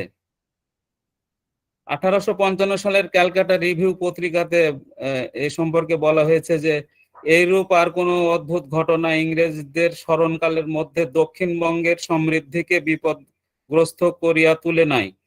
ভাগলপুরের কমিশনার প্রথমে এই বিদ্রোহের খবর শুনেছিলেন, কিন্তু এই বিদ্রোহ যে দ্রুত এত বিস্তৃতি লাভ করেছিল তিনি সেটা প্রথমে বিশ্বাস করতে পারেননি। কিন্তু চারিদিক হইতে এত খবর আসতে থাকে যে তিনি শেষ পর্যন্ত হতবুদ্ধি হয়ে পড়েন। বিদ্রোহীরা রাজমহলের পথে ভাগলপুরের দিক হতে আসতে থাকে। তো ভাগলপুরের কমিশনার এই অঞ্চলের ভারপ্রাপ্ত কমিশনার অধিনায়ক মেজর ব্যারোসকে সৈন্যদল সহ নিয়ে অবিলম্বে বিদ্রোহীদের মোকাবেলা করার জন্য চিঠি পাঠান। তিনি সেখানে লিখেছেন যে আমরা সংবাদ পাচ্ছি বিদ্রোহীগণ অতি ক্ষুদ্র ক্ষুদ্র দলে বিভক্ত হয়ে অগ্রসর হচ্ছে, কিন্তু তাহাদের মাদলের ধ্বনি শোনা মাত্র এমনকি 10,000 সাঁওতাল সমবেত হয়। আমার অধীনস্থ সৈন্যদল এত ক্ষুদ্র যে ইহাকে আরো ক্ষুদ্র ক্ষুদ্র দলে ভাগ করিলে ইহাদের আর যুদ্ধ করিবার ক্ষমতা থাকে না। তো যাই হোক, প্রথমে 1855 সালের 16 জুলাই ইংরেজ সৈন্যদের সাথে বিদ্রোহীদের প্রথম যুদ্ধ সংগঠিত হয়। 5 ঘন্টা যুদ্ধে এখানে মেজর ব্যারোজের যে বাহিনী ছিল সেই বাহিনী চূড়ান্তভাবে পরাজিত হয়। তো প্রথমে যে পুলিশ কর্মকর্তা মহেশলাল দত্ত তাদের সাথে সংঘর্ষে তারা জিতেছিল। এরপরে মেজর ব্যারোজের যে বাহিনী ছিল তার সাথেও যুদ্ধে তারা আবার জয়লাভ করে। তো সেখানে বলা হচ্ছে যে বিদ্রোহীরা নির্ভীক চিত্তে প্রাণপণে যুদ্ধ করিয়াছিল, তাদের যুদ্ধাস্ত্র কেবল তীর, ধনুক, কুঠার, টাঙ্গি। তো এইভাবে জয়লাভের ভিতর দিয়ে তাদের মানে অনুসারীর সংখ্যা আরো বাড়তে থাকে এবং বিভিন্ন দিক মানে আক্রমণ করে তারা আরো বেশি সশস্ত্রতা তাদের মধ্যে দেখা যায়। ইংরেজ সরকার গ্রেপ্তারের নায়কদের গ্রেপ্তার করার জন্য, বিদ্রোহের নায়কদের গ্রেপ্তার করার জন্য পুরস্কার ঘোষণা করে। যারা প্রধান নায়ক ছিল তাদের জন্য 10,000 টাকা এবং তাদের সহকারী যারা ছিল তাদের জন্য 5,000 টাকা করে পুরস্কার ঘোষণা করে। তো চারপাশে বিদ্রোহী সাঁওতালরা নানান দিকে আক্রমণ চালাতে থাকে। বীরভূম জেলার উত্তর পশ্চিম অংশ বিদ্রোহীদের পুরাপুরি দখলে চলে যায়। তো দেখা যাচ্ছে যে বিদ্রোহীরা বীরভূম জেলার একটা অংশ, বাঁকুড়া, মুর্শিদাবাদ জেলার বড় একটা অংশ তাদের নিয়ন্ত্রণের মধ্যে নিয়ে নেয়। তো এইভাবে আমরা দেখছি যে বিস্তীর্ণ এলাকা জুড়ে সাঁওতাল বিদ্রোহর বিস্তৃতি বাড়তে থাকে। নীলকর সাহেব, জমিদার গোষ্ঠী, তারপরে মহাজন, এরা বিভিন্ন জায়গা থেকে পালাতে থাকে। তো ইংরেজ সেনাপতি বারোস তিনি প্রথমে পরাজিত হয়েছিলেন, তারপরে তিনি আরো সৈন্য সংগ্রহ করে বিদ্রোহ দমনের জন্য তিনি অগ্রসর হন। বিভিন্ন গ্রাম আক্রমণ করে নিরাপরাধ যারা শিশু এবং মহিলা ছিল তাদেরকে হত্যা করতে থাকে এবং অনেক নারী মানে সাঁওতাল অনেক নারী এবং শিশুদের হত্যা করে, নারীদেরকে ধর্ষণ করা হয়। তো এইভাবে গ্রামের পর গ্রাম জ্বালিয়ে তারা ইংরেজ সৈন্যরা তা বিদ্রোহীদের উপর প্রতিশোধ নেওয়ার চেষ্টা করে। বিদ্রোহীরা যে একটা বাহরাইত বাজার সেটি দখলে নিয়েছিল, সেটি আক্রমণ করা হয় এবং সেটা ভস্মীভূত করে এক ধরনের গণহত্যা চালিয়ে সেটা পুনরুদ্ধার করা হয়। তো দীর্ঘকাল ধরে বিদ্রোহীরা বিভিন্ন অঞ্চলে তাদের আধিপত্য বজায় রেখেছিল। সরকার বিদ্রোহীদেরকে নানান ধরনের বলে যে যারা প্ররোচনার মধ্যে দিয়ে বিদ্রোহে অংশগ্রহণ করেছে তারা যদি আত্মসমর্পণ করে তাহলে তাদেরকে পুনর্বাসিত করা হবে বা তাদের সাধারণ ক্ষমা ঘোষণা করা হবে। তো এভাবে সামরিক শাসনের আওতার মধ্যে দিয়ে বিদ্রোহ দমন করার চেষ্টা করা হয়। তো দেখা যাচ্ছে যে এই সাঁওতাল বিদ্রোহ এটা ভারতবর্ষের স্বাধীনতা সংগ্রামের এটা একটি অনন্য অধ্যায় হয়ে আছে। পরাধীন ভারতের স্বাধীনতা সংগ্রামের শ্রেষ্ঠ সংগ্রামগুলি অন্যতম হিসেবে আমরা দেখতে পারি। কেননা এই সাঁওতাল বিদ্রোহ একদিকে যেমন ইংরেজ শাসনের অবসান ঘোষণা করেছিল, পাশাপাশি তারা শেষ পর্যন্ত কিন্তু লড়াই চালিয়ে গেছে। অর্থাৎ বিভিন্ন যে বর্ণনা, সেই বর্ণনাতে আমরা দেখতে পাচ্ছি যে তারা আত্মসমর্পণ কাকে বলে সেটি তাদের মধ্যে ছিল না। তারা প্রচলিত যুদ্ধাস্ত্র বাদ দিয়ে শুধুমাত্র তীর ধনুক নিয়ে আধুনিক অস্ত্র শস্ত্রে সজ্জিত সে সময়ের শক্তিশালী উপনিবেশিক শক্তির বিরুদ্ধে তারা টিকে ছিল এবং তারা শেষ পর্যন্ত মোকাবেলা করে গেছে। তো এই একজন সৈনিক যে ইংরেজদের পক্ষে যুদ্ধ করেছিলেন, তিনি একটা বর্ণনাতে বলছেন যে আমরা যাহা করিয়াছি তাহা যুদ্ধ নয়, আত্মসমর্পণ কাকে বলে তা ছিল সাঁওতালদের নিকট অজ্ঞাত। যতক্ষণ তাদের যুদ্ধের মাদল বাজত ততক্ষণ তারা দণ্ডায়মান থাকিয়া যুদ্ধ করিত এবং গুলির আঘাতে প্রাণ দিত। তাদের তীরের আঘাতে আমাদেরও অনেক সৈন্য নিহত হতো। আরেকজন সৈন্যের বর্ণনাতে বলা হচ্ছে যে আমরা যাহা করিয়াছি তাহা যুদ্ধ নয়, গণহত্যা। আমাদের উপর নির্দেশ ছিল যখনই কোনো গ্রামের ধূম্রকুণ্ডলী বনের উপরে দেখা যাইবে তখনই যাইয়া সেই গ্রামটি বেষ্টন করিতে। ম্যাজিস্ট্রেট সাহেবও আমাদের সাথে যাইতেন। আমি আমার সিপাহীদের লইয়া একদিন একখানি গ্রাম বেষ্টন করিলাম। ম্যাজিস্ট্রেটগণ আত্মসমর্পণ করিতে বলিল। উত্তরে তাহারা একটি বাড়ির দরজার ফাঁক দিয়া বাহির হইয়া বাহির হয়ে আসিল এক ঝাঁক তীর। তো দেখা যাচ্ছে যে তারা কখনো আত্মসমর্পণের জন্য প্রস্তুত ছিল না এবং বিভিন্নভাবে তারা তীর ছুঁড়েছে এবং একটা পর্যায়ে দেখা যাচ্ছে যে তীর আর ভিতরে থেকে আসছে না, তখন সেখানে সৈন্যরা প্রবেশ করেছে, কিন্তু দেখতে পাচ্ছে যে সেখানে সব সাঁওতাল বিদ্রোহী নিহত হয়েছেন, কিন্তু একজন মাত্র তখনও মানে দণ্ডায়মান আছেন। অর্থাৎ তিনি, সৈন্যরা যখন ভিতরে প্রবেশ করলো, সেই মানে বৃদ্ধ সাঁওতাল তিনি তীর মেরে সাথে সাথে একজন সৈন্যকে হত্যা করলেন এবং তাকে গুলি করে মারা হলো। তো এইভাবে দেখা যায় যে একটা অনমনীয় যে স্বাধীনতার স্পৃহা এই বিদ্রোহীদের ভিতরে ছিল, সেটা বিভিন্ন বর্ণনার ভিতর দিয়ে ফুটে উঠেছে এবং ইংরেজ শাসক সেই বিদ্রোহ দমনের জন্য নির্মম পন্থা অবলম্বন করেছে, নানানভাবে গণহত্যা চালিয়ে এবং ব্যাপকভাবে আধুনিক অস্ত্র শস্ত্র ব্যবহার করে সেই বিদ্রোহ দমন করার জন্য চেষ্টা করেছে। বিভিন্ন বর্ণনার ভিতর দিয়ে আমরা দেখতে পাই যে বিদ্রোহীদের অর্ধেক প্রায় নিহত হয়েছিলেন এবং যারা ধরা পড়েছিলেন তারা বেশিরভাগই আহত অবস্থায় ধরা পড়েছিলেন, মানে পরিপূর্ণভাবে সুস্থ মানুষকে তারা গ্রেপ্তার করতে পারেনি। মানে শেষ পর্যন্ত তারা হয় নিহত হয়েছে, না হলে আহত অবস্থায় বেশিরভাগ গ্রেপ্তার হয়েছেন। বিভিন্ন বর্ণনার ভিতর দিয়ে আমরা দেখতে পাই যে 1857 সালের যে মহাবিদ্রোহ, তার একটি ক্ষেত্র প্রস্তুত, মানে পূর্বের একটা বড় বিদ্রোহ হিসেবে আমরা সেটিকে দেখতে পাই। 1857 সালের বিদ্রোহকে ভারতের প্রথম স্বাধীনতা সংগ্রাম হিসেবে আমরা জানি। তো এই বিদ্রোহ তার একটি ক্ষেত্র প্রস্তুত করেছিল, সেদিক থেকে সাঁওতাল বিদ্রোহের একটা তাৎপর্য আছে। 200 বছর শাসনের মধ্যে দিয়ে ভারতবর্ষ স্বাধীন হয়েছে। ভারতের স্বাধীনতার প্রায় ৭৫ বছর আজকে উদযাপিত হচ্ছে। তো সেইখানে এই আদিবাসী জনগোষ্ঠীর সেই যে ত্যাগ তিতিক্ষা, সেটা আগামী দিনের যারা স্বাধীনতা সংগ্রামী, পরবর্তীকালে যারা স্বাধীনতা সংগ্রাম করেছেন তাদের জন্য একটা অনুপ্রেরণার উৎস হিসেবে কাজ করেছে। অবিচলিত নিষ্ঠা এবং মৃত্যু ভয়হীন যে শৌর্য বীর্য সাঁওতাল বিদ্রোহী বা স্বাধীনতা সংগ্রামী তারা যে দেখিয়েছিলেন, সেটা পরবর্তীকালের স্বাধীনতা সংগ্রামের জন্য অবশ্যই পথপ্রদর্শক হিসেবে কাজ করেছে। তো যাই হোক, যদি আমরা দেখি যে সাঁওতাল বিদ্রোহ শুধুমাত্র যে হঠাৎ করে ঘটে আসা একটি আন্দোলন না, তারা তাদের জমি জঙ্গল সম্পত্তি এবং স্বাধীনতার নিশ্চয়তা চেয়েছিল। তারই ভিত্তিতে তারা সেই আন্দোলনে অংশগ্রহণ করেছিল। স্বাধীনতার ৭৫ বছর উদযাপিত হচ্ছে স্বাধীন ভারতে, এবং এর 1947 সালের 15ই আগস্ট ভারত স্বাধীনতা লাভ করে এবং 14ই আগস্ট পাকিস্তান রাষ্ট্রের জন্ম হয়।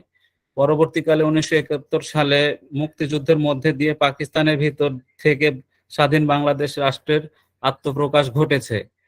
কিন্তু তারপরেও আমরা দক্ষিণ এশিয়ার প্রেক্ষাপটে যদি আমরা দেখি যে আদিবাসীদের নানান ধরনের সমস্যা এবং সংগ্রাম এখনো পর্যন্ত এই অঞ্চলগুলিতে রয়ে গেছে। তো আদিবাসীদের তাদের যে জমির উপরে অধিকার এবং তাদের যে নিজস্ব সংস্কৃতি, ভাষা, ঐতিহ্য, এসবের প্রতি সম্মান জানানো এবং তাদের অধিকার বা প্রাপ্য যে মর্যাদা সেটি নিশ্চিত করার মধ্যে দিয়েই সাঁওতাল বিদ্রোহের যে তাৎপর্য বা সাঁওতাল বিদ্রোহীদের যে আকাঙ্ক্ষা, যে তারা যে জীবন দিয়েছিলেন স্বাধীনতা সংগ্রামী, তাদের সেই মর্যাদাটা আমরা প্রতিষ্ঠিত করব বলে মনে করি। তো যাই হোক, দীর্ঘ সময় ধরে আমি একটু বেশি সময় নিয়ে কথা বললাম। আমার কথা ধৈর্য ধরে শোনার জন্য সবাইকে আন্তরিকভাবে ধন্যবাদ জানাচ্ছি। ধন্যবাদ।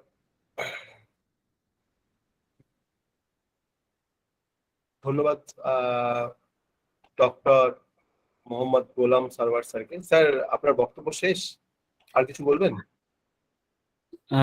এখানে পর্যন্ত শেষ করলাম স্যার। আচ্ছা আচ্ছা, সবাইকে ধন্যবাদ। আচ্ছা, ধন্যবাদ ডক্টর মোহাম্মদ গোলাম সারওয়ার স্যারকে। স্যারের কাছ থেকে আমরা সাঁওতাল বিদ্রোহ সম্পর্কে অনেক কিছুই জানতে পারলাম, এবং একজন বাংলাদেশের একজন অধ্যাপক হয়েও তিনি যেভাবে আমাদের পশ্চিমবঙ্গের যে সাঁওতাল বিদ্রোহ বা বর্তমানে ঝাড়খণ্ডের যে প্লেটিউ বা বিহার, সেই যে সংলগ্ন যে মুভমেন্ট গুলো তিনি এত ভালোভাবে সেগুলো আমাদের কাছে বর্ণনা করলেন, এটা সত্যি অসাধারণ। ধন্যবাদ স্যার, আপনার মূল্যবান সময় এবং আপনার মূল্যবান যে অনুসন্ধান, আপনার যে মত, সেগুলো আমাদের দেওয়ার জন্য। আমরা আমাদের we have already running before time, because we have allotted our 2 resource person 1 hour for each resource person. So naturally we are moving towards the question answer session, or which can be called as interactive session. Now I have seen that Anirban Ghosh has raised his hand because he wants to he had some query from Professor Sujit Kumar Datta sir.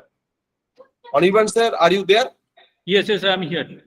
Yeah. So you can please Yes. open your mic and can ask that directly. Yes, Dr. Dattu, it's a very good presentation because you have taken care of Sino-Indian relationships in a good manner. Because I'm an assistant professor in Chinese language, and my research was also on Sino-Indian trade relations. looking in that angle, that China's relations with Bangladesh, but China was who acknowledged Bangladesh diplomatic relations with China. I mean diplomatic relations between China and Bangladesh. So looking towards that, looking towards present China-Bangladesh relationship. So do you feel that India's presence in Bangladesh and India and China's presence in Bangladesh both are carrying any threat or kind of thing? Because as for example, that Padma Setu, that Bangladesh finally made Padma Setu in their own cost. So Chinese investment in Bangladesh, it's too many. I mean, it's large share of investment. So what do you feel that China's presence in Bangladesh and India as neighbor, a genuine neighbor of each other? Very short question, please. Thank you very much. Actually, it's a good questions, and it's a good questions for Bangladesh too. So, as a Bangladeshi persons, we are now maintain a triangle relations between Bangladesh, India, and China. You're right that Bangladesh-China relations is very good now on the basis of our economic perspectives. So here I want to mention on statement of our running Prime Minister Sheikh Hasina. She said Bangladesh-China relation is related with only the economics. On the other side, she also mentioned that Bangladesh-India relations relate with our blood, because we know we never ignored the history. With the help of India, we got our independence in 1971. But unfortunately, India's image in Bangladesh and Chinese image in Bangladesh, if we have a study on this issue, India's image in Bangladesh is now decreasing in Bangladesh. On the other side, Chinese image in Bangladesh is increasing. There are a lot of factors on these issues. So in the case, Bangladesh government now maintaining a balanced relations, want to maintain a balanced relations between India and China. You are right, you already mentioned that China already invested a lot of economic projects in the name of mega projects. In Bangladesh, there are some deep sea ports like the tunnel in Kornfuli tunnels in Chittagong. It's other side, you're right. But on the other side, we never ignorance the India. We believe that India is our real friend and China just help us in our economic side, and they help us in economic some mega projects. But relations with China and relations with India is not in the same parallel spaces. That's why I'm also telling you that relations with India is related with our history, culture, and blood, and it's related with our independence. On the other side, relations with China is only perspective is the economic perspective. Yes, there is now huge questions between in the case of IPS, Indo-Pacific Strategy versus Maritime Silk Road by the China. The United States of America informally invited Bangladesh government to join the IPS. But Bangladesh already joined the BRI initiative. There's a huge dilemma, right? And you know, in the last year, 10th December, on the Human Rights Day, United States of America imposed some sanction on our RAB and other 6 former officials of the RAB. There's a huge threat for the Bangladesh. And Bangladesh want to remove this.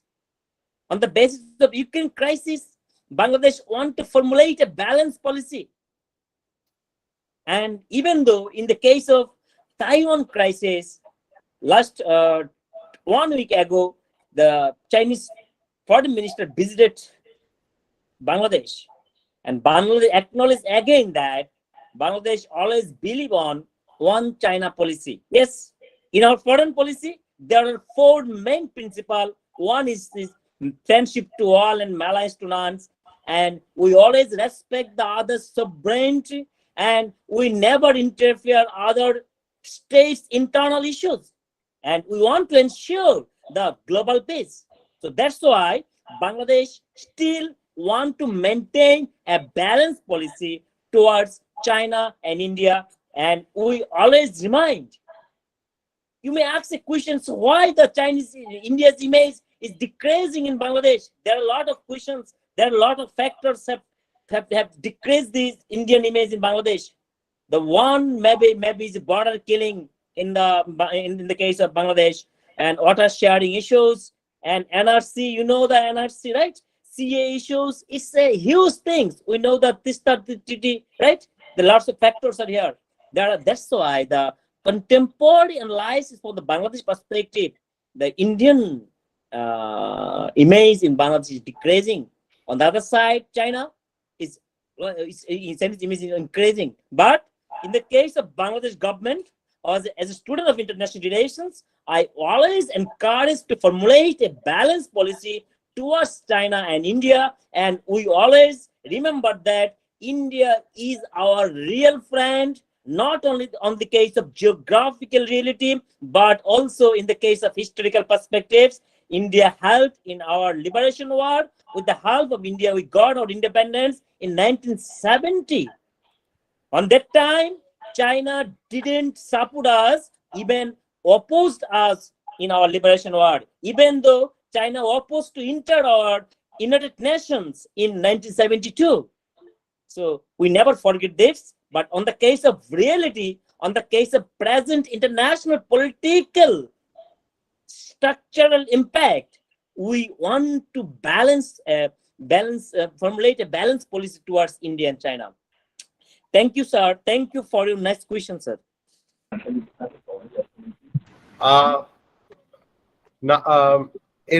এরপরে হ্যাঁ sir বলুন। I have a question to Mr. Datta. হ্যাঁ sir অবশ্যই sir বলুন। Thank you, sir, for your fantastic lecture. And you have pointed out many points about the relation in between the relation China and India. So, sir, actually, the relation in between China and India was created from very ancient time.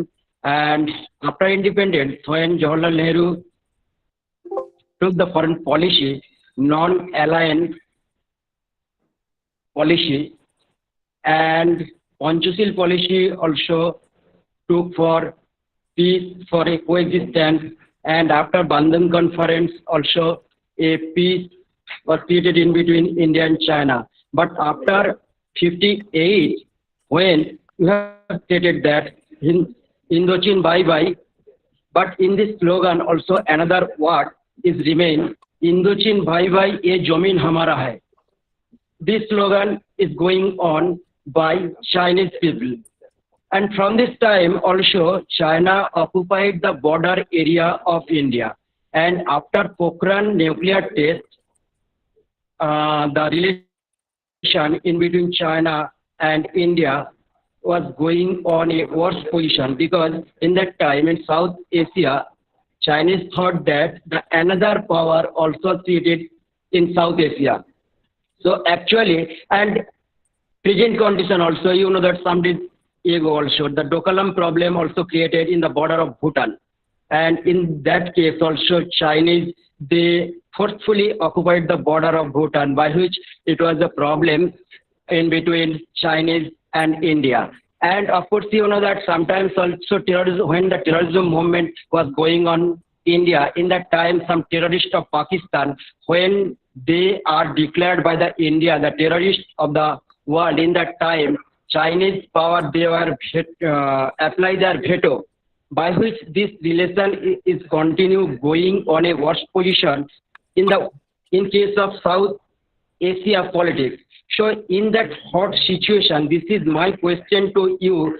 And you have stated that if the relation in between Chinese dragon and Indian elephant is going on, then the prosperity and development could go a better way. But this is my question. In this hot situation, is it possible the friendship relation in between China and India? Thank you, sir. Am I audible? Hello. Am I audible, sir?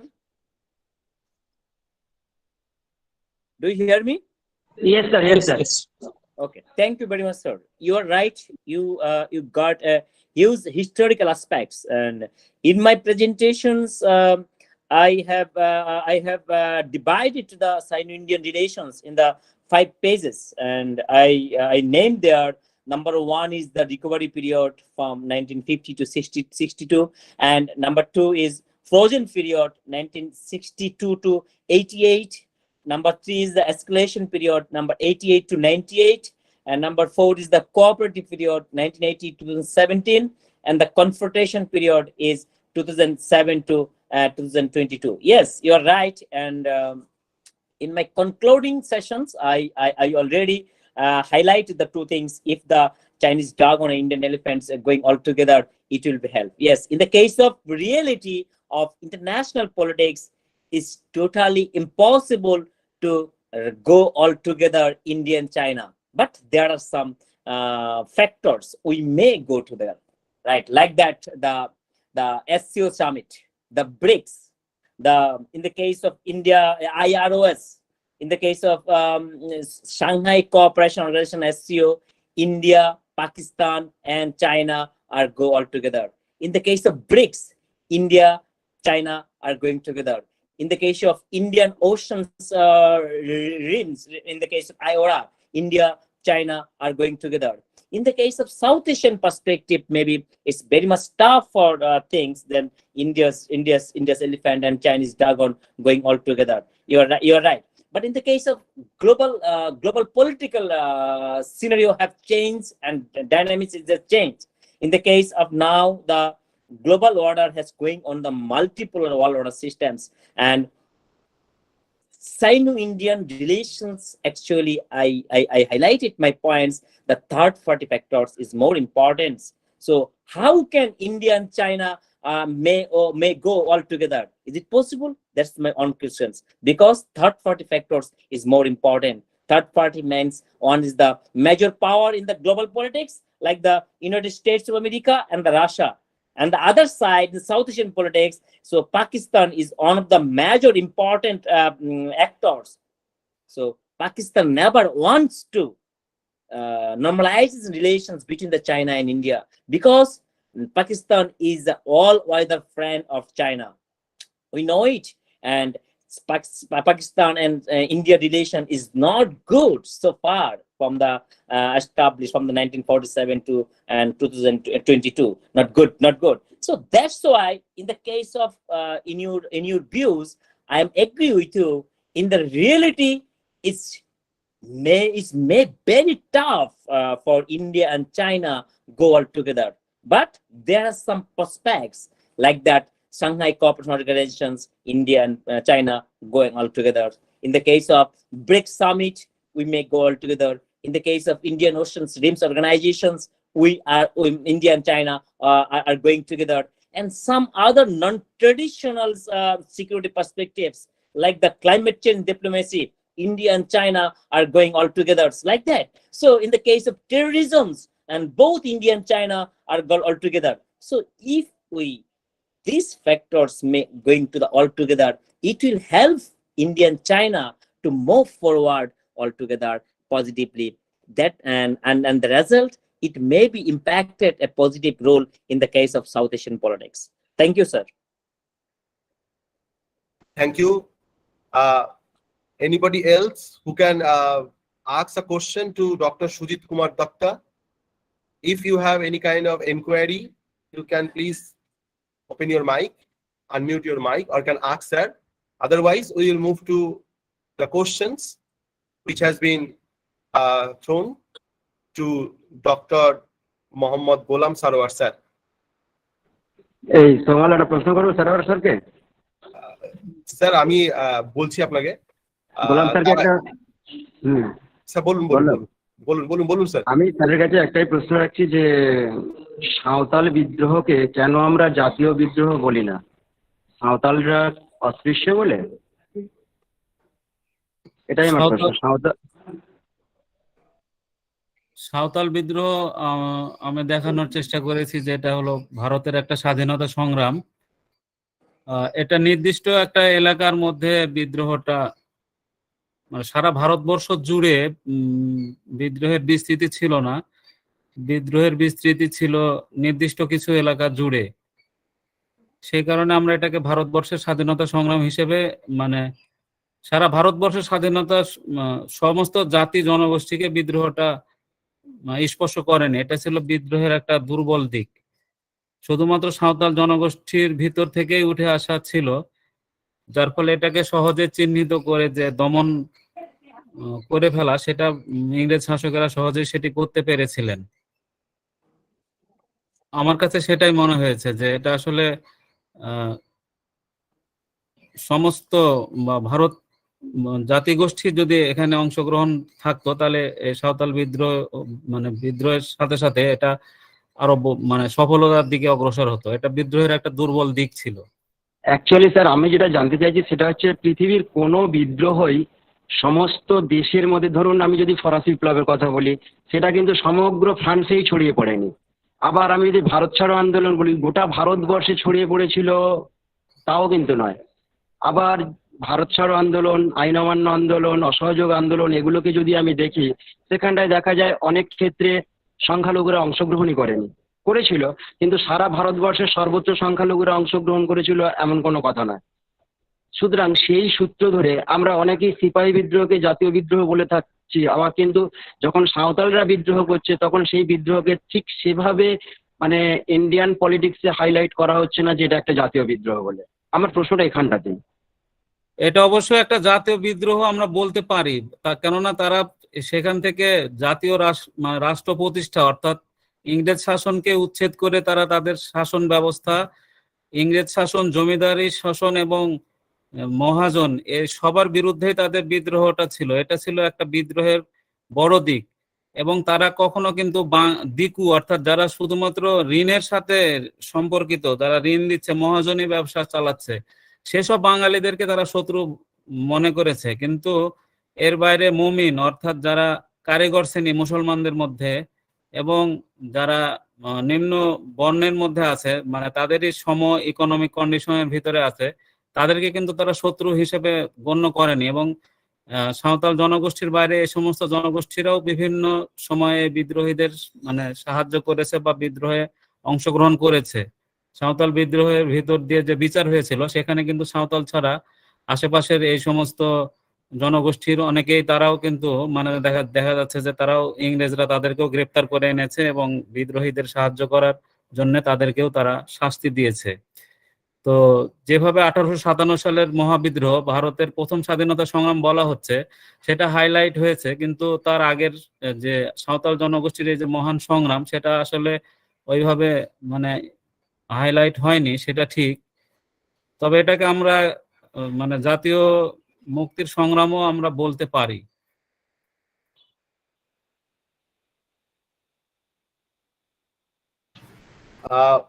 ধন্যবাদ sir আপনার অসাধারণ উপস্থাপনার জন্য, এবং আমরা যে interactive বা যে ডিসকাশনটা আমরা করছি সেখানে।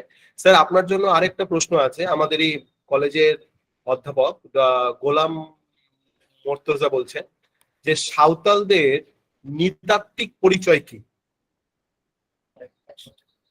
সাঁওতালদের নৃতাত্ত্বিক পরিচয় এটা অস্ট্রিক জনগোষ্ঠী হিসাবে আমরা তাদেরকে দেখছি। অর্থাৎ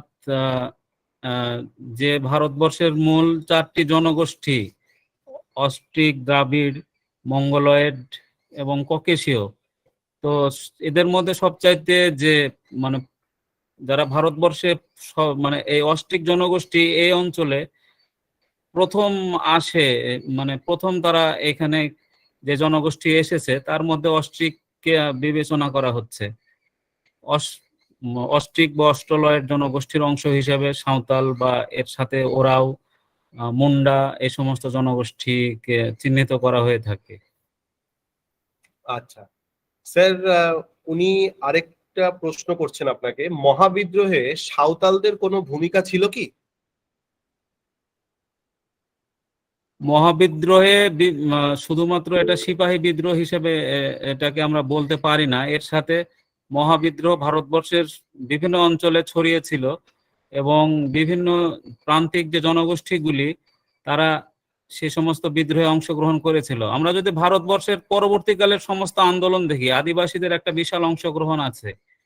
তবে মহাবিদ্রোহে মানে সাঁওতাল বিদ্রোহের ভিতর দিয়ে তাদের যে একটা বিশাল দমন আসে, কিন্তু নেতৃত্বের ওই জায়গাতে সাঁওতালদের অংশগ্রহণ তেমন ছিল না। কিন্তু তারা বিভিন্ন পর্যায়ে মহাবিদ্রোহের মানে অংশগ্রহণকারী হিসেবে তারা সেখানে ছিল, কিন্তু তারা নেতৃত্ব মানে 1857 সালের মধ্যে তাদের বিদ্রোহকে যে ব্যাপকভাবে গণহত্যার ভিতর দিয়ে সরকার ধ্বংস করে ফেলে, সেই জায়গা থেকে তাদের উঠে দাঁড়াতে আরো সময় নিয়েছে। পরবর্তীকালে ভারত স্বাধীন হওয়ার সময় আমরা দেখি যে তেভাগা আন্দোলনে আবার তাদের মানে নেতৃত্বের পর্যায়ে একটা অংশগ্রহণ ছিল। কিন্তু 1857-58 সালের যে সিপাহী বিদ্রোহ বা মহাবিদ্রোহ, সেখানে অন্যান্য জনগোষ্ঠীর সাথে সাঁওতালদেরও পাওয়া যায় যে তারাও কিছু কিছু জায়গাতে তারা মানে ব্রিটিশ বিরোধী তৎপরতাতে লিপ্ত হচ্ছে। আচ্ছা স্যার, আপনাদের কাছে আর কোনো প্রশ্ন নেই আমাদের। আপনাদের মধ্যে আর কেউ যদি কোনো প্রশ্ন করতে চান, if anyone in the group want to raise, yes sir, sir doctor Kalyan Kumar Sarkar wants to ask a question. Sir, yes sir, please unmute your mic and ask the question. Sir, please unmute, sir. Kollan sir, unmute. Sir, আপনার মাইকটা unmute করে নিন। Hello. হ্যাঁ sir, বলুন sir, শুনছি। Am I audible? Yes sir, you are audible. Good afternoon. My question is to Dr. Professor Sujit Datta. My question is to Sir Sujit Datta. Sujit Babu action. Yes, sir. Please. Sujit Babu, I am really fascinated. I am really overwhelmed. I am really overflown rather with the lecture you have given. I am very much enthused with your speech. You have given a detailed picture of Sino-Indian relations from different angles since 1947 to update. And you have discussed it in five figures and 5 chapters. I am really overwhelmed rather. But my point of discussion here is that do you think that the Gulf War in 2020 has deteriorated the relationship between China and India? It is not the relationship between the dragon and the elephant, but it is, I think, a psychological war indeed. Though Gulf War was a practical war, the soldiers of the 2 countries fought with each other directly. Though they didn't use the arms, weapons, etc., but they have made a struggle between them among themselves. But I think this Gulf War in 2020 has deteriorated the relationship in a towards the worst possible standard.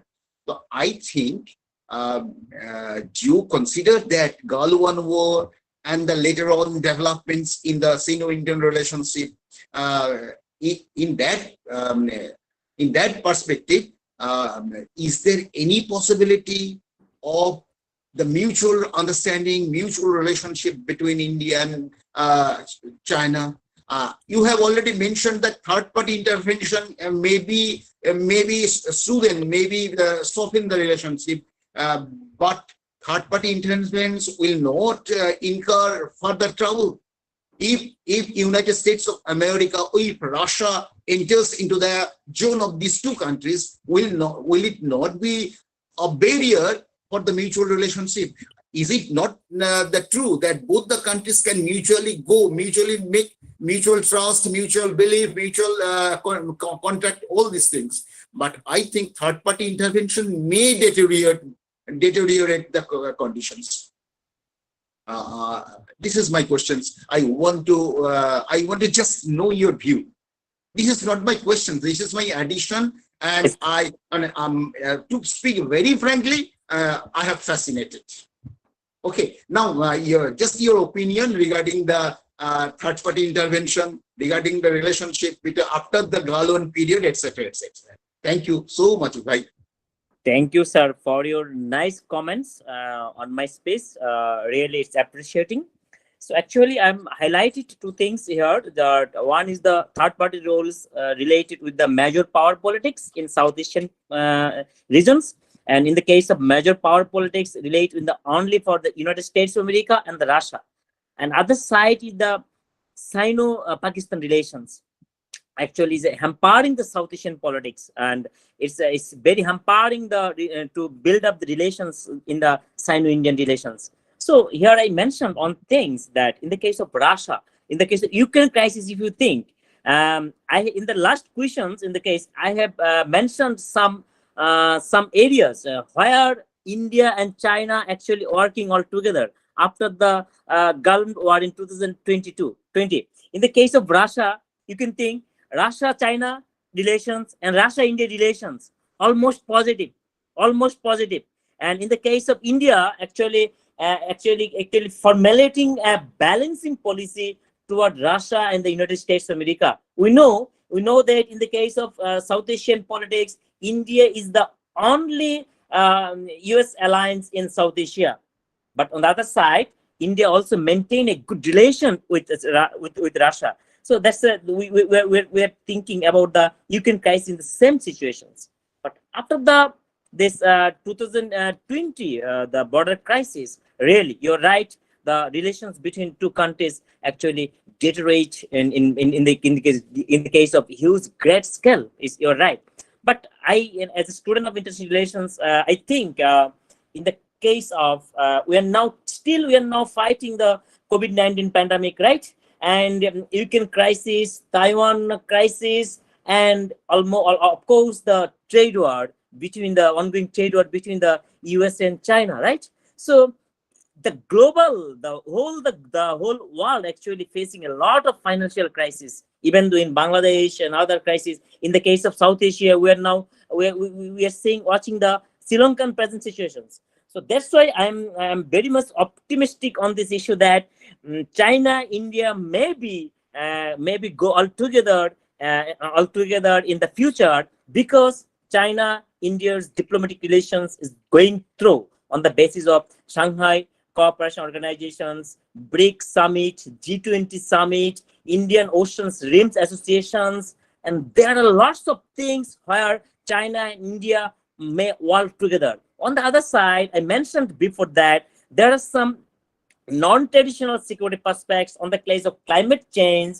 on the case of Paris Agreement and other things, that this area, China, in the case of disaster management, in the case of terrorism, and now we're watching is a huge problem in terrorism, and South Asia actually the is a huge threat of terrorism to secure South Asia. So both terrorism actually both hampering the security concern for not only the India but also the China. So to counter the terrorism, to manage the disasters things, to ensure the global climate diplomacy, and working with the SCO, working with the BRICS, G20, and other things, I hope that I'm very much optimistic as a student of international relations. China and India may go all together in future, and which, of course, I think it must be impacted positively in South Asian politics. Thank you, sir. Thank you for your nice comments. I have one point to share with you. Bhai Sujit Babu, I think there is a big issue. The issue is that China has been trying to suppress or dominate India by giving monetary help, by giving military help, all types of help, even to Bangladesh, even to Nepal, even to Bhutan, even to Pakistan as well. So in that case, India has been suffering from the fear that we are being deprived, we are being suppressed by China, and China has been trying to suppress the emerging role of India in the South Asian countries. In that point, as for example, in Nepal, Limpoadhura, Lipu Lake, etc. areas of Nepal, these areas are just nearest, closest to India. Limpoadhura, Lipu Lake, etc. areas. In that areas, Chinese armies are there, right? And in that case, even China has been assisting. China has been giving much more money to Bangladesh, to Pakistan, to Bhutan, to Nepal, etc. In that situation, India is not so powerful in monetary field. India cannot afford so much money. India has been being suppressed by that condition. I think, if you also think, in that condition, India cannot be able to, or India and Pakistan cannot be able to, India and China cannot be able to maintain healthy relationship.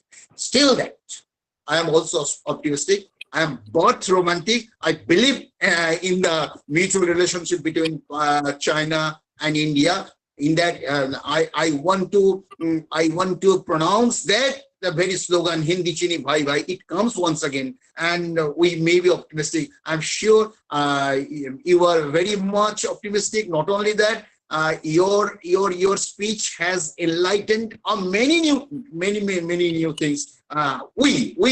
Not only I, we the listeners, we the participants are very much enriched. Thank you so much, Bhai Shujit Babu. Thank you. Thank you, sir. Thank you, sir. Here I want to mention on things on the comments of last year.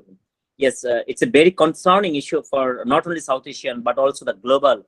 Under the BRI project, China actually helped many states on the basis of economic support and the financial support, and on the basis of military base, creating military base. We know the main objectives of the maritime Silk Road. What the main objective of Silk Road? We know the strings of pearl strategy in the case of Indian Oceans, right? The encyclopedia of India. Right. We know it. And in the case of Bangladesh, where so much concern about this Chinese finance. And last, just 2 weeks ago, our economic ministers, finance ministers, concerned that we are not going to get any loan from the China. You know, China. Bangladesh already getting the loan from the IMF, and we are not interested. But China want to give the loan from China, but we are not interested. There is a huge crisis, the debt crisis. You know, is international, and Sri Lanka is the real scenario, real example of Sri Lanka. But China has helped a lot in the period, during the period of COVID-19 to Bangladesh. Yes. And that was necessary. I think it was necessary for Bangladesh to have the help. Otherwise, Bangladesh would not have been able to manage the situation of COVID-19. Anyhow, China has been giving different types of help to the countries of the South Asian nations, so that the Indian emergence, by emerging category of India, emerging situation of India can be suppressed. Okay, you continue, Bra. Continue. Thank you. Thank you, sir. Thank you. We have a very good interactive session, and I'm thankful to Dr. Kollan Kumar Sarkar sir for giving his valuable feedback also. And on behalf of the Department of Political Science and Department of History, it is our honor to say thanks to our 2 resource persons for their wonderful lecture, Dr. Shujit Kumar Datta sir and Dr. Mohammad Ghulam Sarwar sir. We are concluding this session here. After that, we will meet again at 2 with the paper presentation session. Before that, I'm just mentioning the name of the 5 session and the chairperson. Session 1 will be chaired by Rajiv Shah. The link has been already posted in the group. Session 2 will be chaired by Dr. Mohammad Ghulam Sarwar Hussain sir. Session 3 will be chaired by Dr. Kollan Kumar Sarkar. The link has been already forwarded to sir. Session 4 will be chaired by Dr. Shujit Kumar Datta sir, which is mainly a session on IR. I have tried to send the abstract to the sir, which is based on the IR. And the participants, sir, you will see that the participants are mainly from the Jadavpur University, the IR faculty, and also from the students of the University of Kerala, which is also a good faculty of IR. Session 5 will be chaired by Dr. Subhash Chandra Mondal of our college, and the link will be has been shared. Just one thing I want to say, that in your schedule, the session 5th will be started at 2:30. But due to the availability of time, as we are running before the time, so we will start the session at 2. And whoever will be present, they can present their papers before, but others may join at 2:30. Okay. So we will meet at 2. And from my college, sir, Dr. Sujit Kumar Datta, and from Golam Sarwar sir, thank you for giving your valuable time and valuable speech. Hope in future, if we call you, sir, we will receive positive responses Yes. from both of you, sir. Sir, so on behalf of our college, we are inviting both of you to session a chair as a chairperson in the post lunch. Thank you, sir. Thank you very much. Thank you, sir.